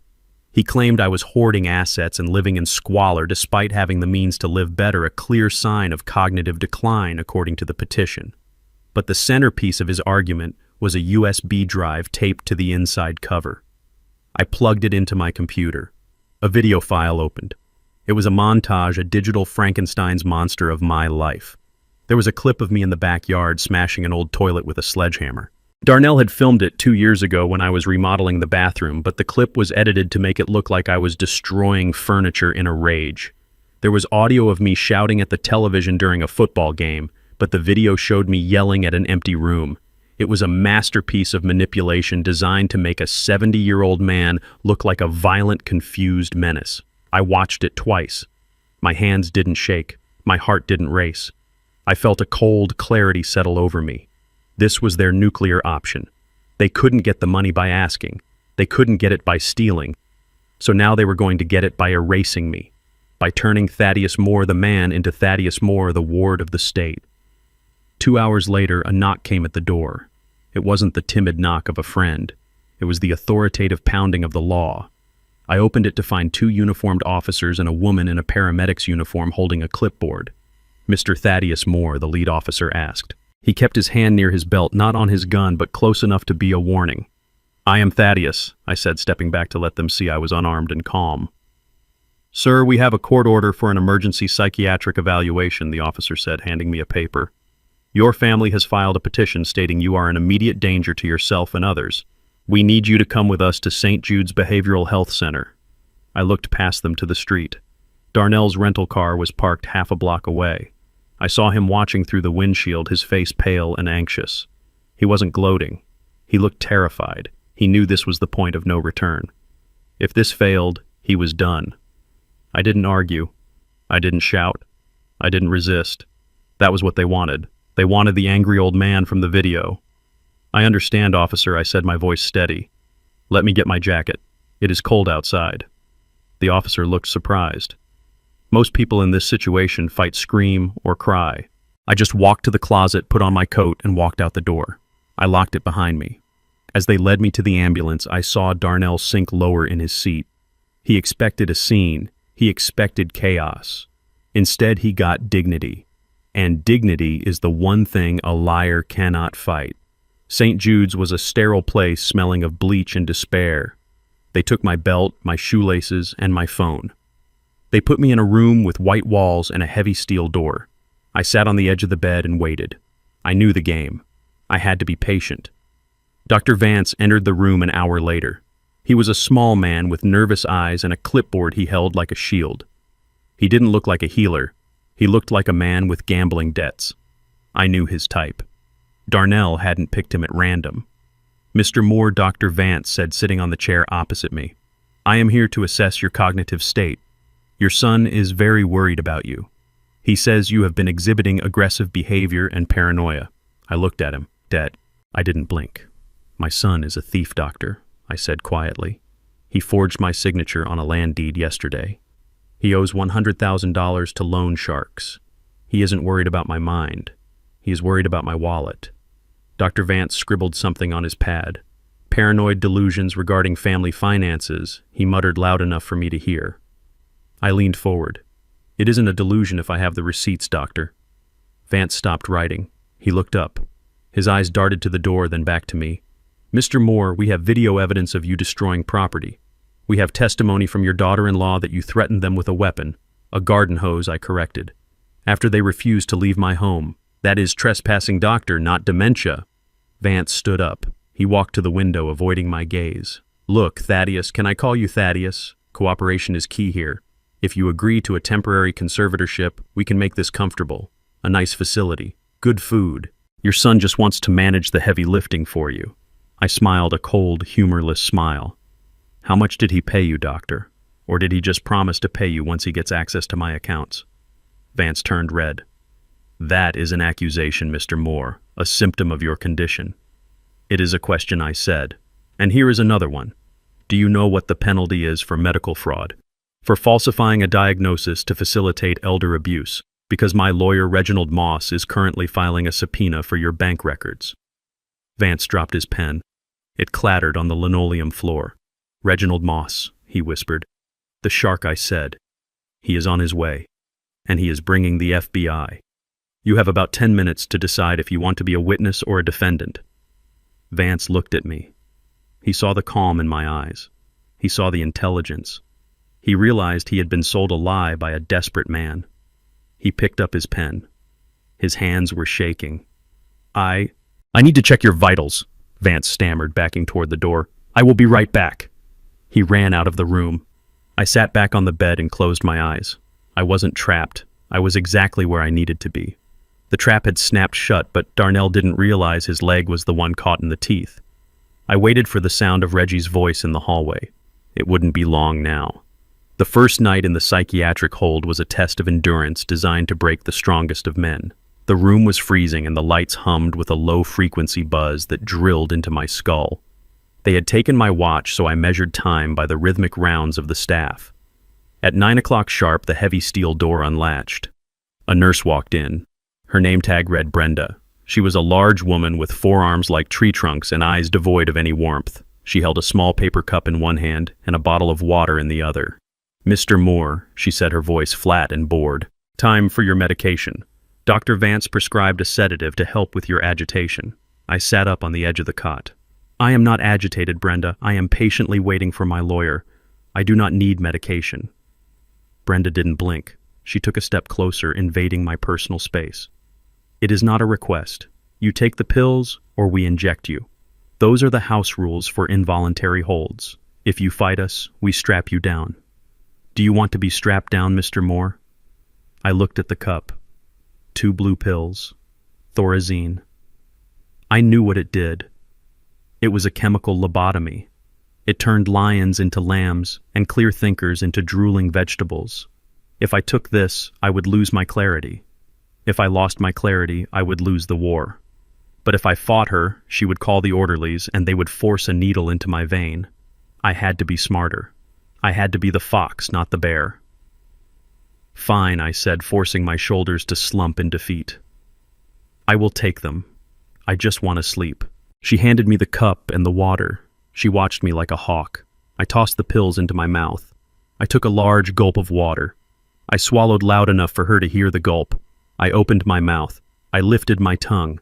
Good, Brenda said. She turned to mark her clipboard. In that split second, I coughed into my hand, covering the action with a spasm of my chest. The pills, which I had tucked into the pocket of my cheek, slid into my palm. I dropped my hand to my side and slid the pills under the mattress in one fluid motion. It was a trick I learned from a man in the trenches of Vietnam 50 years ago. Brenda turned back. "Sleep tight, Mr. Moore." She left, locking the door with a heavy clank. I waited 10 minutes until her footsteps faded down the hall. Then I retrieved the dissolving pills and flushed them down the toilet. My mind was still mine. I lay back on the hard mattress and waited. I knew Darnell would not be able to stay away. He needed to see me broken. The opportunity came at 2 a.m. The hospital wing was silent except for the distant moaning of a troubled patient down the hall. I heard the electronic beep of the keypad on my door. I squeezed my eyes shut and regulated my breathing, making it slow and heavy. I had to look like the drugs had done their work. The door opened. I heard the click of dress shoes and the squeak of rubber soles. "He is out cold," Dr. Vance whispered. "We gave him a double dose. He won't wake up for 12 hours. "Good." It was Darnell's voice. It sounded shaky but eager. "Can we keep him like this?" Vance sighed. "We can keep him sedated for the 72-hour observation period. But after that, we need a judge to sign off on a long-term commitment. That requires a hearing." "I don't want a hearing," Darnell hissed.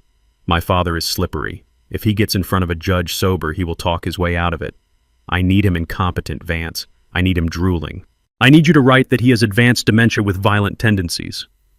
"That is a big risk," Darnell Vance said, his voice dropping lower. "That is fraud. If the medical board finds out, I lose my license. I go to jail." "You won't go to jail," Darnell said, "because you will be rich. Once I have power of attorney, I get access to the T&B Holdings accounts. There is millions in there, Vance. I will wire you $20,000 the day the papers are signed. 20,000 cash." I lay there, my body rigid with rage. My own son was bartering my sanity for the price of a used car. He was standing over his father, bargaining for a chemical lobotomy so he could pay off his gambling debts. 20,000 is low, Vance countered. "This is high risk. Make it 30. Fine 30. Darnell agreed too quickly. "Just keep him under. Do not let him make any phone calls. Do not let him see a lawyer. Just cook his brain until he signs the papers." "We have a deal," Vance said. They shook hands. I heard the rustle of fabric. They turned to leave. They thought they were safe in the dark room with a drugged old man. They didn't know that taped to the underside of the metal bed frame right near their knees was a tiny voice-activated digital recorder. I had sewn it into the lining of my coat months ago for business meetings, and I had transferred it to the bed the moment I arrived. It had a 10-hour battery life. It caught every word, every negotiation, every conspiracy. Darnell walked to the side of the bed. I felt his breath on my face. "Goodbye, Dad," he whispered. "You should have just given me the money. Now you lose everything." He walked out. The door locked. I opened my eyes in the darkness. I wasn't losing everything. I had just won. I retrieved the recorder and checked the small red light. It blinked once. Evidence secured. Now I just had to survive until the clock ran out. The next morning passed in a blur of feigned lethargy. I shuffled when they told me to shuffle. I stared blankly on the wall when they brought me breakfast. I spat out 3 more doses of pills. I was playing the part of the broken man perfectly. At the 48th hour exactly, the door to my room didn't just open. It was thrown open with such force it banged against the concrete wall. Dr. Vance stood there, his face pale as a sheet. Behind him was a wall of black suits. Reginald Moss stepped into the room. He looked like an avenging angel in a pinstripe suit. He wasn't alone. He was flanked by 4 federal agents wearing windbreakers that said FBI. "Get away from my client," Reggie roared, pointing a finger at Vance. "Mr. Moore," Vance stammered, backing up. We were just assessing. You were holding a United States citizen against his will based on falsified medical evidence," Reggie declared, his voice booming through the ward. He held up a piece of paper with a gold seal. This is a writ of habeas corpus signed by a federal judge an hour ago. It demands the immediate release of Thaddeus Moore. And this," he pointed to the agents, "is the cavalry." 2 agents moved past Reggie. They grabbed Dr. Vance. One of them spun him around and slammed him against the wall. "Dr. Alan Vance, you are under arrest for medical fraud, conspiracy to commit kidnapping, and violation of the RICO Act," the agent recited. Vance screamed. "Darnell made me do it. He paid me. I have the texts." Reggie walked over to me. He looked at my hospital gown and my bare feet. He looked furious. "Are you okay, Thaddeus?" he asked, his voice softening. I reached under the mattress and pulled out the tiny recorder. I handed it to him. "I am fine, Reggie," I said, my voice clear and sharp. "I have the confession. They negotiated the price of my brain, $30,000. Reggie took the recorder. He smiled a smile that was all teeth. "Let's get you out of here, Thaddeus. I have a suit waiting in the car, and we have a court date to keep." I stood up. I walked out of that room and down the hallway. I passed nurses who looked terrified. I passed patients who looked confused. I walked out the double doors into the sunlight. The air tasted sweet. Darnell had tried to bury me in a hole of madness.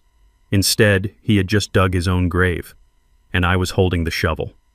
I sat in the executive suite of T&B Holdings on the 30th floor, a space Darnell had never seen because he believed his father was unworthy of high-rise views.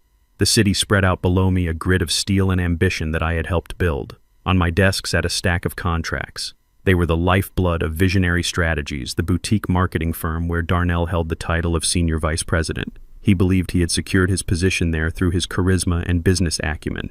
He bragged constantly about his 6-figure retainer and his corner office. He did not know that Visionary Strategies was a shell company I had acquired 5 years ago specifically to give him a playground.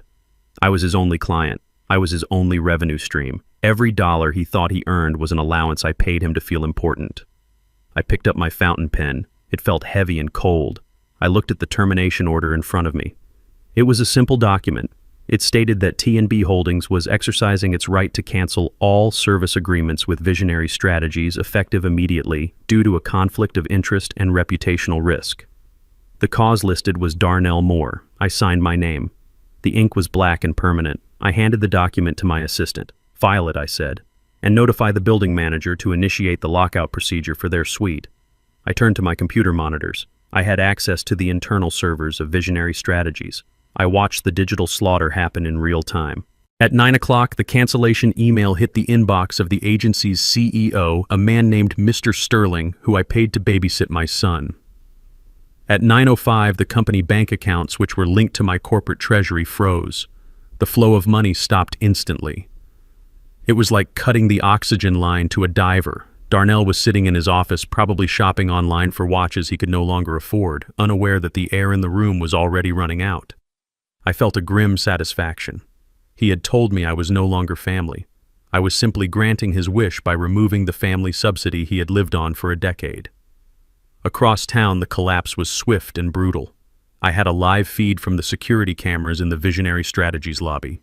I saw Mr. Sterling storm out of his office, his face pale. He marched straight to Darnell's glass-walled sanctuary. I could not hear the words, but the body language was violent. Sterling slammed the termination notice on Darnell's desk. Darnell stood up, knocking over his expensive ergonomic chair. He was waving his hands, shouting, trying to explain. "But there is no explaining away the fact that you are the poison pill that killed the company." Sterling pointed to the door. He didn't give Darnell time to pack a box. He didn't give him time to say goodbye to the secretary he treated like a servant. Security guards appeared flanking Darnell like he was a criminal. They marched him through the bullpen. The other employees watched in silence.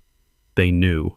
They knew Darnell was a fraud who took credit for their work, and now they were watching him get flushed. Darnell looked terrified. He looked at his phone, probably trying to call me, but his number was blocked. He was dragged to the elevator and shoved inside. Down in the lobby, the building manager was already taping a bright orange notice to the glass doors of the office. Seized for non-payment. The locks were being changed by a locksmith I had dispatched an hour ago. Darnell stumbled out onto the sidewalk. It was raining, a cold gray drizzle that soaked his suit. He stood there looking up at the building he thought he ruled. He had no job. He had no office. He had no income. He checked his pockets, realizing he had left his car keys on his desk, but he couldn't go back up. And even if he could, he didn't have a car to drive anymore. He was just a man on a sidewalk with nothing but the wet clothes on his back. The dominoes had fallen exactly as I placed them. In a cheap motel room on the outskirts of the city, Tiffany sat on a lumpy mattress staring at her phone. She had seen the news alert. A local business blog had already picked up the story. Local marketing firm collapses after losing key investor. Darnell's name was mentioned as the cause. Tiffany felt the walls closing in. The smell of stale cigarette smoke and mildew filled her nose. This was not the life she was promised. She had married Darnell for the penthouse views and the black cards, not for Motel 6 and eviction notices. She looked at her wedding ring. It was a diamond I had paid for. She twisted it on her finger, realizing it might be the only asset she had left. She made a decision then. It wasn't a decision born of love or loyalty. It was the survival instinct of a rat on a sinking ship. If Darnell was broke, he was useless to her. She unlocked her phone and opened a hidden folder of contacts. She scrolled past Darnell. She scrolled past her parents. She stopped at a name she hadn't dialed in years. Chad. Chad was her college boyfriend, a man she had dumped because he wasn't ambitious enough. But rumors said Chad had recently come into a large inheritance. Rumors that I had carefully planted through mutual acquaintances over the last week. Chad was not an heir. Chad was an actor I had hired from a local theater troupe. I had set him up in a luxury suite at the Ritz-Carlton and given him a wardrobe of Italian suits. He was bait. Shiny, expensive bait designed to catch a gold digger. Tiffany typed a message. "Hey stranger, long time. I heard you are in town. I would love to catch up." I watched the message appear on the cloned phone I had given to the actor. I sat in my apartment sipping tea. She didn't wait for Darnell to come home and explain. She didn't wait to comfort him. She saw the ship going down and she immediately looked for a lifeboat. I picked up my burner phone and texted the actor. She bit. "Reel her in. Invite her to the charity gala tonight. Tell her you need a +1. The reply from Tiffany came 30 seconds after the invite. "I would love to. Darnell and I are having issues. It would be nice to be around someone with class again." I laughed a dry, humorless sound. She was walking right into the lion's den.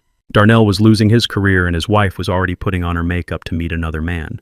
They deserved each other. But tonight they would both get exactly what they deserved in front of the entire city. The stage was set for the final act. The Metropolitan Charity Gala was the event of the season. It was held in the grand ballroom of the St. Regis Hotel, a place dripping with crystal chandeliers and the scent of old money. Tickets cost $5,000 a plate. I was the diamond sponsor, though my name wasn't on the program. I sat at a table in the shadowed back corner, invisible to the glitterati, sipping sparkling water and watching the doors. At 8:30, Darnell and Tiffany arrived. They didn't have tickets. They didn't have an invitation. But desperation makes people bold. They had slipped in through the service entrance, blending in with a group of late-arriving musicians. Darnell wore a tuxedo that fit poorly, likely rented or borrowed, and Tiffany wore a dress that was too flashy for the room, a desperate attempt to be seen. They weren't here for charity. They were hunting. Darnell needed a new investor to save his crumbling career, and Tiffany was scanning the room for Chad, the rich ex-boyfriend I had dangled in front of her.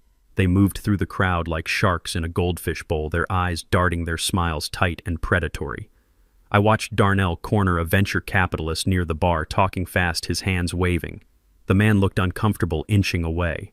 Tiffany was texting furiously, looking for her golden parachute. They looked pathetic. They looked like exactly what they were, imposters in a world they hadn't earned. The lights dimmed. The murmuring crowd fell silent as the host took the stage to welcome everyone. This was Darnell's moment. I saw him push past a waiter adjusting his tie. He wasn't going to wait for an introduction. He was going to seize the spotlight. He marched up the stairs to the stage, grabbed the microphone from the stunned host and tapped it twice. The feedback screeched through the speakers, making everyone wince. "Good evening, ladies and gentlemen," Darnell announced, his voice booming and slightly slurred. "I am Darnell Moore. Many of you know me as a successful marketing executive, but tonight I stand before you as a victim of a cruel and vindictive father who has stripped me of my livelihood and my home because he is jealous of my success." A murmur of confusion rippled through the room. People whispered, pointing. "Who is this?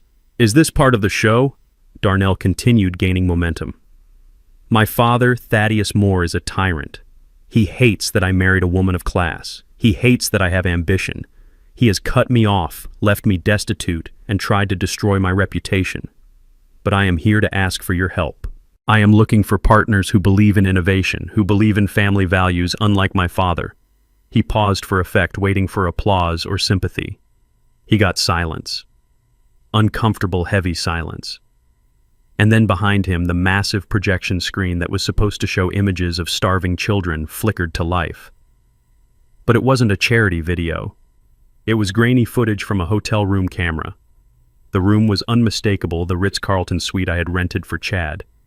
The video showed Tiffany Darnell's wife sitting on the edge of the bed holding a glass of wine, laughing with a man who was not her husband. "I am so glad I called you, Chad." Tiffany's voice rang out clear as a bell over the ballroom speakers. "Darnell is a loser. He is broke. He tricked me into marrying him. I need a man with real money, a man like you." The ballroom erupted. Gasps, shocked laughter. Darnell turned around, staring at the screen in horror. He saw his wife, the woman he was defending, betraying him in high definition. But the show wasn't over. The video cut to a black screen and audio began to play. It was a recording from the bug I had planted in Darnell's pocket weeks ago. "I can't stand her parents." Darnell's voice sneered loud and ugly. "Brent and Susan are leeches, white trash wrapped in expensive clothes. As soon as I get my dad's money, I am kicking them to the curb. They smell like desperation." The audio cut off. The lights came up. Darnell stood frozen on stage, the microphone dangling from his hand. He looked out into the crowd. He saw Tiffany standing near the bar, her face a mask of terror. He saw Brent and Susan, who had somehow managed to sneak in too, staring at him with pure hatred.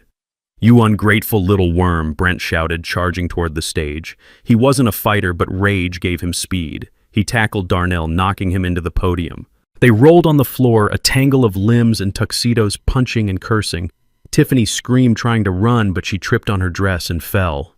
The guests, the elite of the city, were filming everything on their phones. It was chaos. It was ruin. It was perfect. I stood up from my table in the back. I adjusted my jacket. I didn't need to say a word.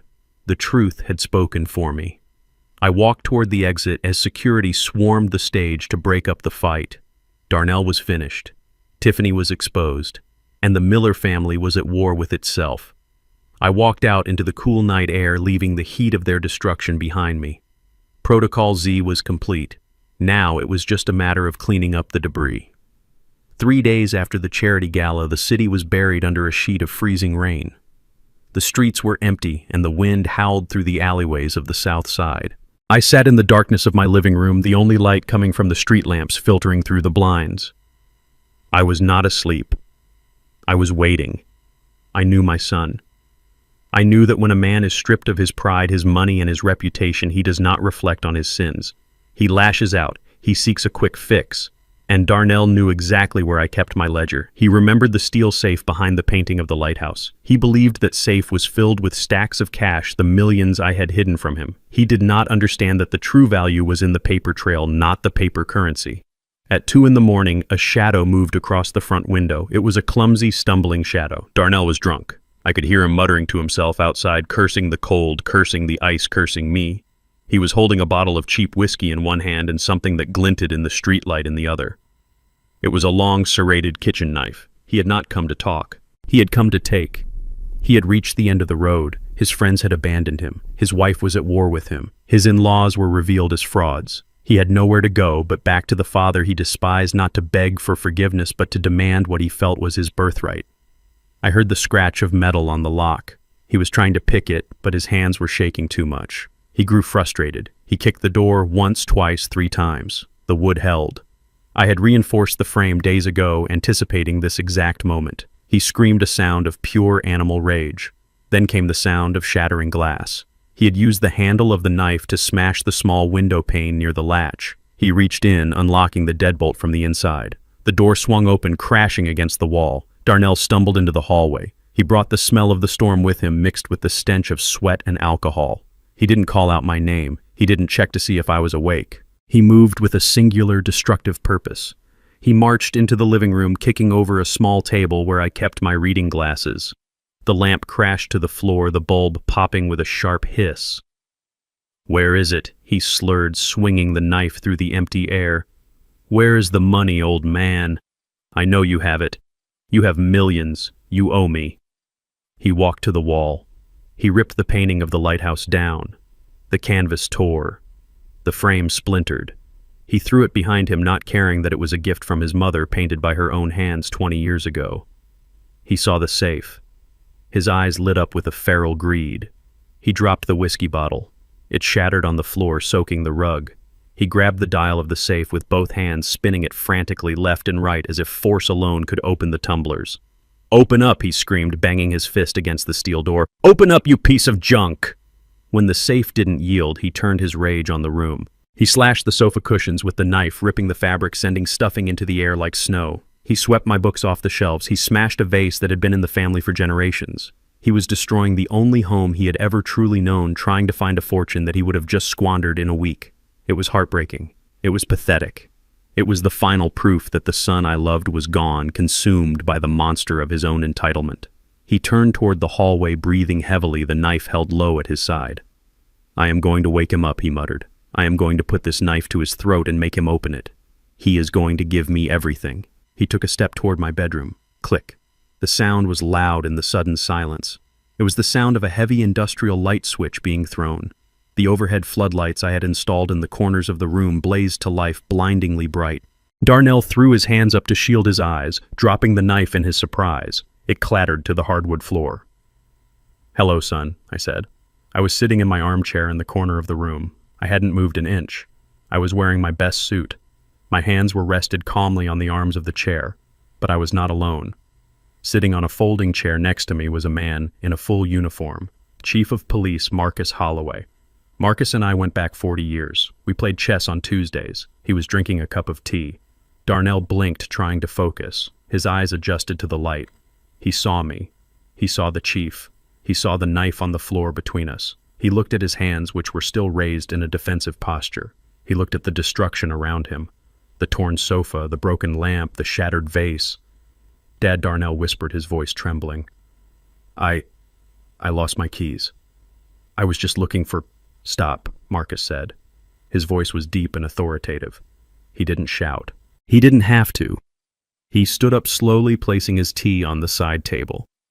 "Darnell Moore, you are currently standing in a private residence you entered by force. There is a weapon on the floor. There is extensive property damage, and you are intoxicated." Darnell looked at Marcus, then at me. "Dad, tell him. Tell him I live here.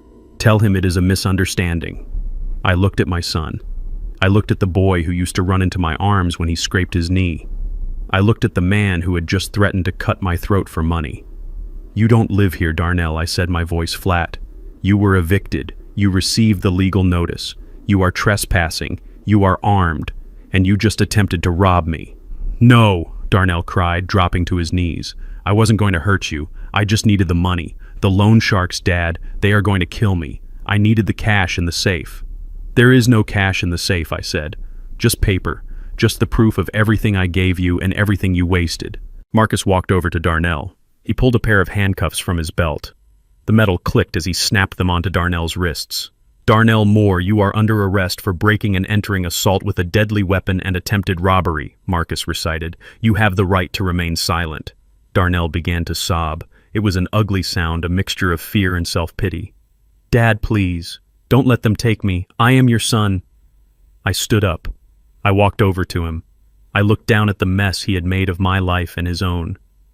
"I waited for you, Darnell," I said quietly. "I sat here in the dark and I prayed you wouldn't come. I prayed you would go to a shelter or call a friend or just sleep in your car. I prayed you would hit rock bottom and start to climb, but you didn't. You came here to take. You came here to hurt. You made your choice." I nodded to Marcus. "Take him." Marcus hauled Darnell to his feet.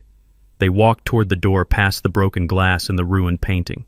Darnell looked back at me one last time, his eyes wide with terror. "Dad," he screamed as Marcus pushed him out into the rain. "Dad, help me." I watched the door close. I heard the siren of the patrol car waiting outside. I was alone again in my bright, ruined apartment. I walked over to the painting of the lighthouse. I picked it up and tried to smooth the torn canvas. My hands were shaking now, not from fear but from the terrible grief of doing what had to be done. I had caught the thief. I had stopped the threat, but the victory tasted like ashes in my mouth. The county detention center was a concrete box designed to strip a man of his humanity, and it was doing a thorough job on my son. The air inside tasted of stale bologna and industrial disinfectant, a smell that stuck to the back of your throat and refused to leave. I sat in a small interrogation room, the metal table bolted to the floor, cold under my fingertips. I was not there as a visitor. I was there as the victim of the crime. Chief Marcus had arranged for 10 minutes of private time before Darnell was transferred to the general population. I wore my Sunday suit, the same one I had worn on Christmas when he kicked me out. I wanted him to see exactly who he had thrown away. The heavy steel door buzzed and clanked open. A guard stepped in, leading a man in a bright orange jumpsuit. His wrists were shackled to his waist and his ankles were chained together, forcing him to shuffle in small, humiliating steps. It took me a moment to recognize him. The Darnell who had stood on his porch swirling scotch and looking down on me was gone. In his place was a terrified boy with hollow eyes and skin the color of ash. He hadn't showered. His hair was matted. He smelled of fear and unwashed bodies. The guard pushed him into the chair opposite me and locked the door, leaving us alone in the humming silence of the room. Darnell did not look at me. He stared at his hands resting on the metal table, picking at a loose thread on his sleeve. He was shaking. The chains rattled softly, a constant reminder of how far he had fallen. "Hello, Darnell," I said. My voice was not loud. It did not echo. It just filled the space between us. He looked up then. His eyes were red and swollen. When he saw me, he didn't show anger or defiance. He collapsed. It wasn't a physical collapse, but a spiritual one. His shoulders slumped and his face crumpled into a mask of absolute misery. "Dad," he choked out. "Dad, you have to get me out of here. It is a nightmare. There are animals in there, Dad. I haven't slept. I haven't eaten. Please, I will do anything. Just pay the bail. I know you have the money." I leaned back in my chair watching him. I remembered him as a toddler crying because he dropped his ice cream. I had bought him another one then. I had fixed it. But I could not fix this. I could not buy another ice cream cone to replace the integrity he had thrown away. "I am not here to bail you out, Darnell," I said. "The robbery charge is a felony. The assault with a deadly weapon is a felony. There is no bail for a man caught holding a knife in his father's living room." Darnell began to weep. It was a wet, ugly sound. He slid out of his chair. The chains pulled tight, but he managed to get to his knees on the dirty linoleum floor. He pressed his forehead against the edge of the table right near my hand. "I am sorry," he sobbed. "I am so sorry, Dad. I didn't mean it. I was drunk. I was scared. I wasn't going to hurt you. I swear. I just needed help." "Stand up," I commanded. He didn't move. He stayed on his knees, groveling. "It wasn't my fault," he whispered into the metal. "It was them. It was Tiffany. She made me crazy, Dad. She spent so much money. Every day it was something new. A bag, a trip, a dinner. She said if I didn't provide, she would leave me. She said I wasn't a real man if I couldn't buy her the world. I was just trying to keep her happy." I listened to him blame the woman he had vowed to protect. A minute ago, he was a predator. Now he was a victim. And Brent, he continued the words tumbling out in a desperate rush. "Her father is the devil. He told me you were holding out on me. He told me I deserved that money. He put the ideas in my head, Dad. He said we should sell the land. He said you wouldn't notice.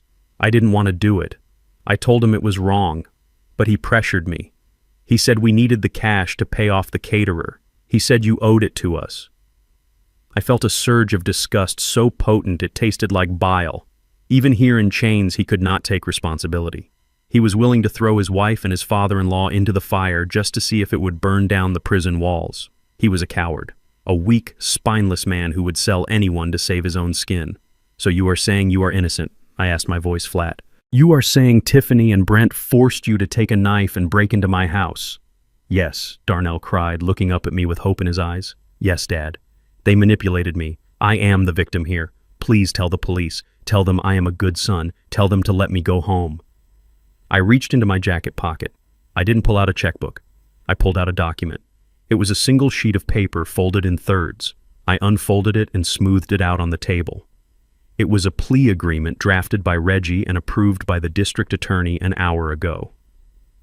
"Get up, Darnell," I said again. He scrambled back into his chair, wiping his nose on his shoulder. He looked at the paper. "What is this?" he asked. "This is your lifeline," I said. "This is the only help you are going to get from me." I pointed to the paragraphs. "I have the deed, Darnell, the deed to the 5-acre commercial lot, the one you signed yesterday in the diner, the one you sold for $50,000 in counterfeit cash to an undercover agent working for my security team." Darnell's face went white. "You know about that. I know everything I said. I have you on video forging my signature. That is forgery. That is fraud. That is grand larceny. That alone carries 10 years. Add the break-in and the assault and you are looking at 20 years in a state penitentiary. You will be an old man when you get out, Darnell. You will be older than I am now." He started to hyperventilate. No. Dad, please." I tapped the paper. "Here is the deal. You are going to plead guilty to the forgery. You are going to accept a sentence of 2 years in a minimum security facility. In exchange, I will drop the charges for the break-in and the assault. I will tell the DA that it was a domestic dispute and that I do not wish to press charges for the knife." 2 years, Darnell whispered. 2 years is a long time. It is a gift, I snapped. "It is mercy you do not deserve. But there is a condition." I pushed a pen toward him. "You are going to testify against Brent Miller. You are going to tell the police exactly how he helped you plan the sale. You are going to tell them how he encouraged the forgery. You are going to give them dates, times, and conversations. You are going to hand him over on a silver platter." Darnell looked at the pen. He looked at me. He looked at the door leading to the cells. He realized his options were zero. He could protect the father-in-law who had called him a worm, or he could save himself 18 years of his life. He didn't hesitate. He didn't ask about Tiffany. He didn't ask about loyalty. He grabbed the pen with shaking hands. "I will do it," he said, his voice thick with relief and malice. "I will tell them everything. Brent is going to rot. He pushed me to do it. It was all his idea. He signed his name." The scratch of the pen on the paper was the sound of a rat chewing through a rope. He pushed the document back to me. "Did I do good, Dad?" he asked, looking for approval. "Did I fix it?" I took the paper and put it back in my pocket. I stood up. I looked down at him one last time. "You did what you always do, Darnell," I said. "You took the easy way out." I knocked on the door. The guard opened it immediately. "We are done here," I said. "Dad, wait," Darnell called out as I walked away. "Will you visit me? Will you put money on my commissary?" I didn't look back. The heavy steel door slammed shut, cutting off his voice. I walked down the long gray hallway, my footsteps echoing on the concrete. I had the confession. I had the witness. Darnell was going to prison, but he was taking the Miller family down with him. It was a tragedy, but it was also justice. And sometimes justice is the only love a father has left to give. I sat in the command center of my home office, surrounded by the soft hum of servers and the cool blue light of high-definition monitors. It was 3 a.m. on a Tuesday. Most men my age were asleep dreaming of golf courses or grandchildren, but I was awake watching the perimeter of my property like a hawk guarding its nest. I knew she would come. Darnell was in custody. Brent was facing charges. The house of cards had collapsed, and there was only one person left standing in the wreckage with enough rage to try and burn the world down. Tiffany. She arrived in a battered sedan that she must have rented or stolen. I watched on the infrared camera as the car rolled to a stop a block away from my duplex. She stepped out into the darkness. She was not the polished socialite who had sipped champagne in the Oakview mansion. She looked like a phantom. Her blonde hair was matted and wild. She wore a dark hoodie pulled low over her face and stained sweatpants. In her right hand, she carried a heavy red plastic jerry can. The smell of gasoline would be overpowering even in the cold night air. She did not look around for witnesses. She did not hesitate. She walked toward my house with the jagged, stilted gait of someone fueled by pure, unadulterated madness. She had lost her husband. She had lost her status. She had lost her future. In her twisted mind, I was the architect of her misery, and fire was the only way to cleanse the slate. She crossed the street and stepped onto my lawn. She stopped for a moment, looking up at the dark windows of the second floor where she assumed I was sleeping. I zoomed in on her face with the camera. Her eyes were wide and glassy. Her lips were moving, muttering a mantra of hate. She unscrewed the cap of the gas can and began to pour. She splashed the liquid over my porch steps, soaking the welcome mat and the wood. She splashed it on the siding, She was reckless, splashing it onto her own shoes and pants. She wanted to burn me alive. She wanted to hear me scream. I did not reach for the phone to call 911. Not yet. I reached for the console on my desk. You see, Tiffany thought she was attacking an old man's house. She did not know she was attacking the fortress of a retired infrastructure engineer who had spent 30 years designing automated suppression systems for chemical plants and high-risk data centers. My home was not just brick and mortar. It was a machine, and I had just armed it. I watched her pull a silver lighter from her pocket. The flame flickered into life, a tiny orange dancer in the dark. She raised her arm, ready to throw it onto the gasoline-soaked porch. Now, I whispered. I pressed the activation button. The reaction was instantaneous. This was not a standard sprinkler system that trickled water. This was a military-grade suppression system designed for rapid containment. A series of nozzles hidden in the eaves of the porch and the flower beds exploded into action. They did not spray water. They sprayed a high-expansion chemical foam, a dense white substance used to smother jet fuel fires in hangars. It hit her with the force of a fire hose.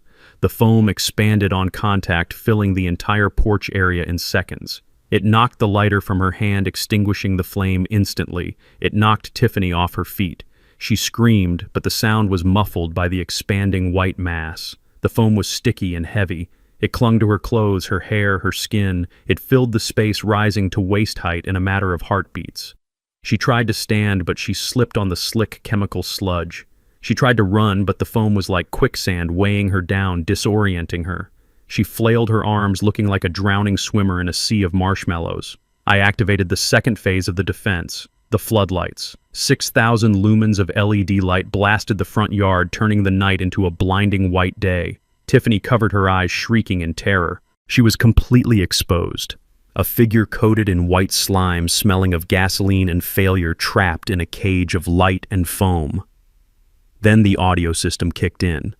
I picked up my microphone. My voice was amplified by the external speakers booming over the neighborhood like the voice of God. "Tiffany Miller," I said. "Drop the lighter. Stay where you are. You are trespassing on private property and you have attempted arson. The police have been notified." She froze, looking up at the speakers. She looked around frantically, trying to find a way out, but the foam made every movement a struggle. She was trapped in a prison of her own making. I walked to the window and looked down. She saw me. Even through the foam and the blinding light, our eyes met. "I hate you," she screamed. "You ruined my life. You are a devil." "I did not ruin your life, Tiffany," I said, my voice calm over the speakers. "You ruined it the day you decided people were objects to be used. You poured the gas. I just put out the fire." 2 minutes later, the sirens wailed. They didn't have to look far for the suspect. She was the only person in the neighborhood glowing white under the floodlights, stuck to my porch like a fly on flypaper. 2 officers approached her cautiously, their hands on their weapons. They smelled the gasoline immediately. They saw the red can lying on its side in the foam. There was no investigation needed. The crime scene was pristine in its clarity. They dragged her out of the foam. She slipped and slid, fighting them, kicking and screaming obscenities. They handcuffed her wrists behind her back. She looked ridiculous. She looked pathetic. The foam dripped from her nose and her chin. Her expensive hoodie was ruined. Her dignity was gone. I walked down the stairs and opened the front door. I stood on the threshold, careful not to step in the chemical sludge. The officers looked at me, then at the foam, then back at me. They looked impressed. "Hell of a system you have here, Mr. Moore," one officer said. "I like to be prepared," I replied. Tiffany looked up at me. Her face was streaked with tears and chemical residue. "Why didn't you just die?" she sobbed. "Why couldn't you just be a normal old man and die?" "Because I have work to do," I said. "And because I refuse to let a gold digger with a lighter write the end of my story." They put her in the back of the patrol car. She was still screaming as they drove away. I watched the taillights fade. I looked at my porch covered in white foam and gasoline. It would take a professional crew to clean it up. It would cost money. But as I stood there in the cold night air, I didn't care about the cost. I cared about the safety. I was safe. My legacy was safe. And the people who had tried to destroy me were all in cages of their own design. I went back inside and locked the door. I went to my office and turned off the floodlights. The darkness returned, but it wasn't scary anymore. It was the darkness of a peaceful night. I sat in my chair and closed my eyes. The family was gone. The threats were gone. All that was left was the future. And for the first time in a long time, the future looked bright. The day of the trial arrived with the heavy gray weight of a judgment day. The courtroom was packed to capacity. The local media had descended like vultures, eager to pick at the carcass of the family drama that had played out on live streams and police blotters. I sat in the front row behind the prosecutor's table, my back straight, my hands resting on my knees. I wore my best suit, the navy blue wool one I had bought for Betty's funeral.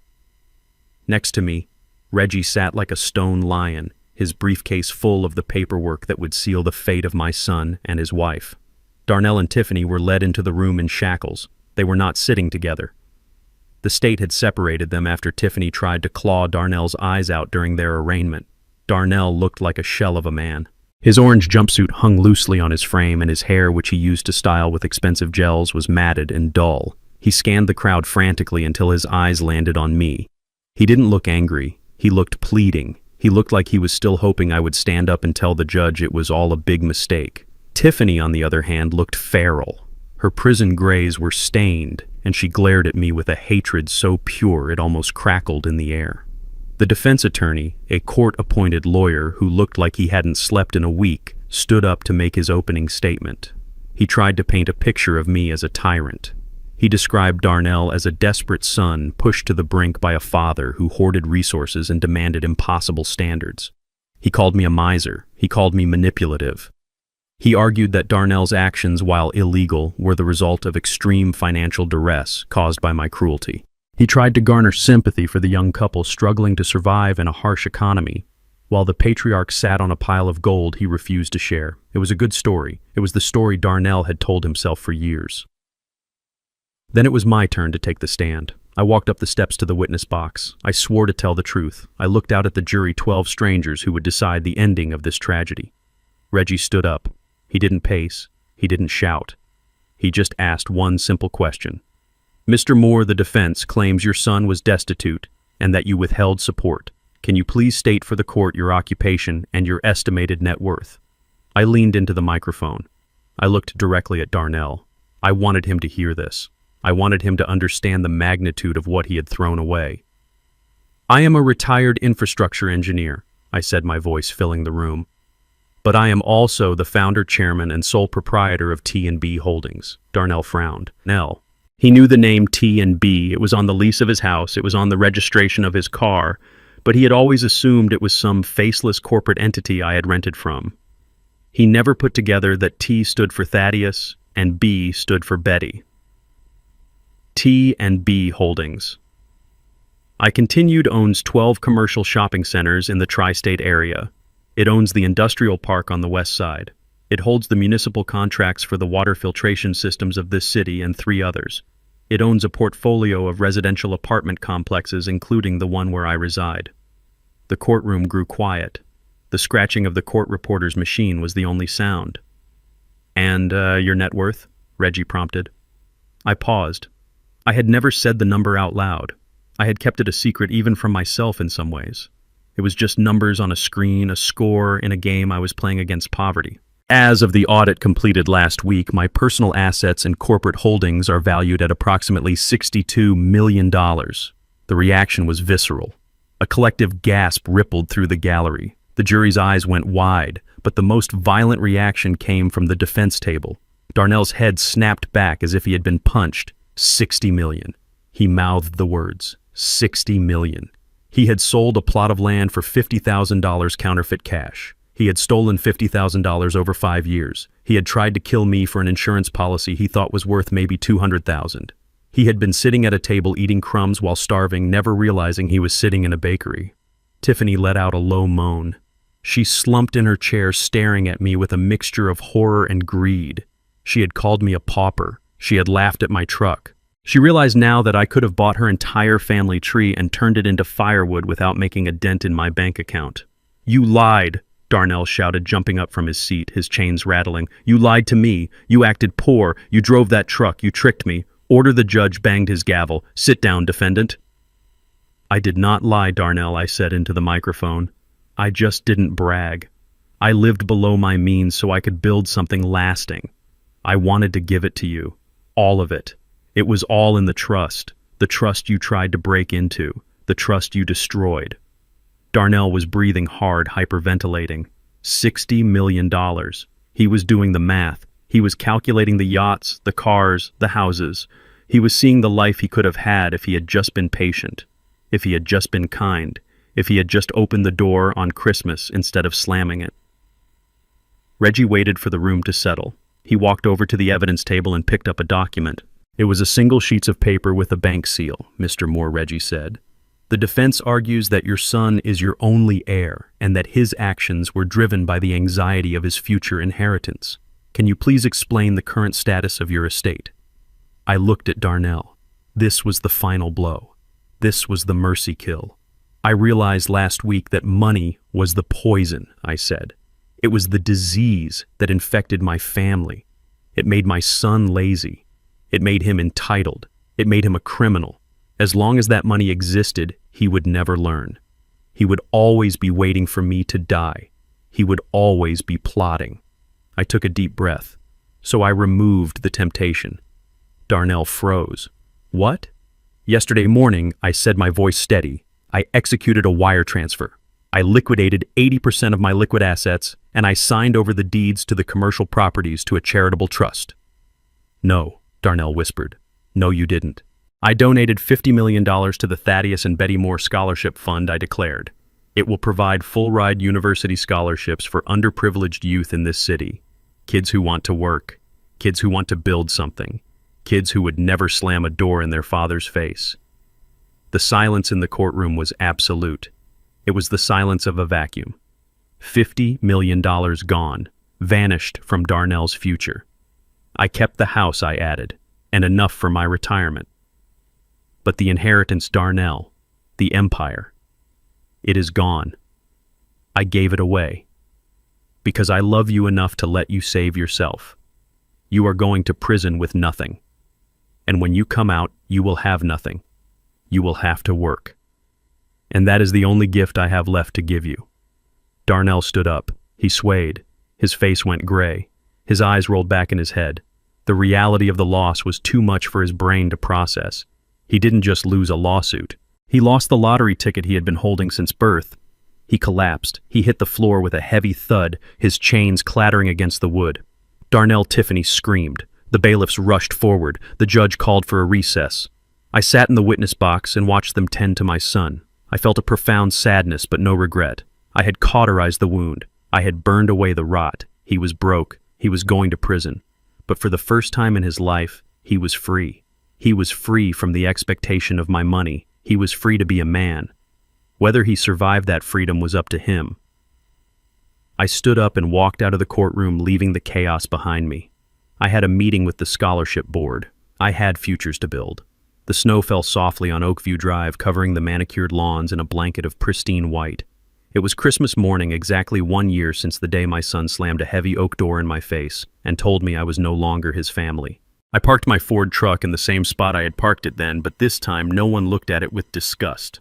The street was quiet, but the house at number 42 was not. It was vibrating with life. The windows were glowing with a warmth that had nothing to do with expensive heating systems, and everything to do with the people inside. The sign on the front lawn did not say private property anymore. It was a hand-painted wooden sign that read the Betty Moore Community Center. I walked up the driveway carrying a 20-pound turkey wrapped in foil. The smell of sage and rosemary rose up to meet the cold air just like it had a year ago. But this time as I reached the porch, the door flew open before I could even ring the bell. It was not a sullen man in a velvet blazer blocking my path. It was a 12-year-old boy named Marcus wearing a sweater that was slightly too big for him. "Mr. Moore is here," Marcus shouted, his face splitting into a grin. He brought the bird. I stepped inside. The marble floors were scuffed from the shoes of 50 children running back and forth.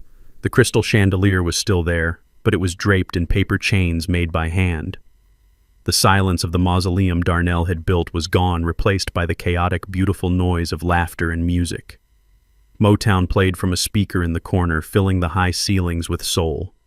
This house, which had been a monument to vanity, was now a sanctuary. I had donated the property to the trust immediately after the trial. It was now a home for scholarship students who had nowhere else to go during the holidays. Kids who came from the same dirt I came from. Kids who knew the value of a roof over their heads. I walked into the dining room. The long mahogany table where Tiffany's parents had sipped their wine was now extended with folding tables to seat 30 people. There were no crystal flutes. There were paper cups and mismatched plates. The food wasn't catered lobster and truffle pasta. It was a potluck of epic proportions. Macaroni and cheese, collard greens, cornbread, candied yams, and potato salad made by the grandmother of one of the students. It smelled like home. It smelled like the kitchen Betty and I had shared for 40 years. Reginald Moss was sitting at the head of the table. The shark, the man who had terrified judges and destroyed Darnell's defense, was currently wearing a ridiculous red Santa hat with a white pom-pom. He had a napkin tucked into his collar and a drumstick in one hand. When he saw me, he stood up, wiping grease from his mouth. Thaddeus Reggie boomed his voice, still carrying that courtroom authority, but softened by the holiday spirit. "You are late. We were about to start without you." I set the turkey down in the center of the table. I peeled back the foil. The steam rose up and a collective sigh went through the room. "I am never late, Reggie," I said, smiling. "I just like to make an entrance." Reggie clapped me on the back. The students looked up at me with eyes that held something Darnell had never shown me. Respect. Not fear, not greed, just genuine respect. "Sit down, Mr. Moore," a young woman named Maya said. She was an engineering student at the State University, brilliant and driven, the first in her family to go to college. She pulled out a chair for me, the same chair Darnell used to sit in like a king. I sat down. I looked around the table. These were strangers by blood. I didn't know their ancestors. I hadn't changed their diapers. But as we passed the plates and shared the food, I felt a connection stronger than DNA. We talked about their classes. We talked about their dreams. We talked about concrete and steel and how to build things that last. Reggie told stories about our time in Vietnam, embellishing the details until we were all laughing so hard our sides hurt. He told them about the time I fixed a generator with a chewing gum wrapper and a prayer. He didn't talk about my money. He didn't talk about the $60 million. To these kids, I wasn't a bank account. I was a mentor. I was the man who gave them a chance. "This house," I said, tapping the table, "feels better now. It was too cold before. It had too much space and not enough heart." "It is a good house," Maya said. "It is warm. Thank you, Mr. Moore, for everything." I looked at her and I saw the future. Darnell had wanted to use my legacy to buy status. These kids were using it to buy freedom. That was the difference. After dinner, while the students were clearing the table and arguing playfully about who had to wash the dishes, I stepped away to the living room. A fire was crackling in the large stone fireplace. It was the only light in the room, casting long, dancing shadows on the walls. I walked over to the mantel. There was no stocking for Darnell. There were no photos of Tiffany. The slate had been wiped clean. I reached into the inside pocket of my jacket and pulled out a white envelope. It was stamped with the seal of the State Correctional Facility. It had arrived yesterday. I had debated whether to open it. I had debated whether to bring it here. But I knew I needed to end this chapter where it began. I opened the envelope. The letter was written on lined yellow paper in pencil.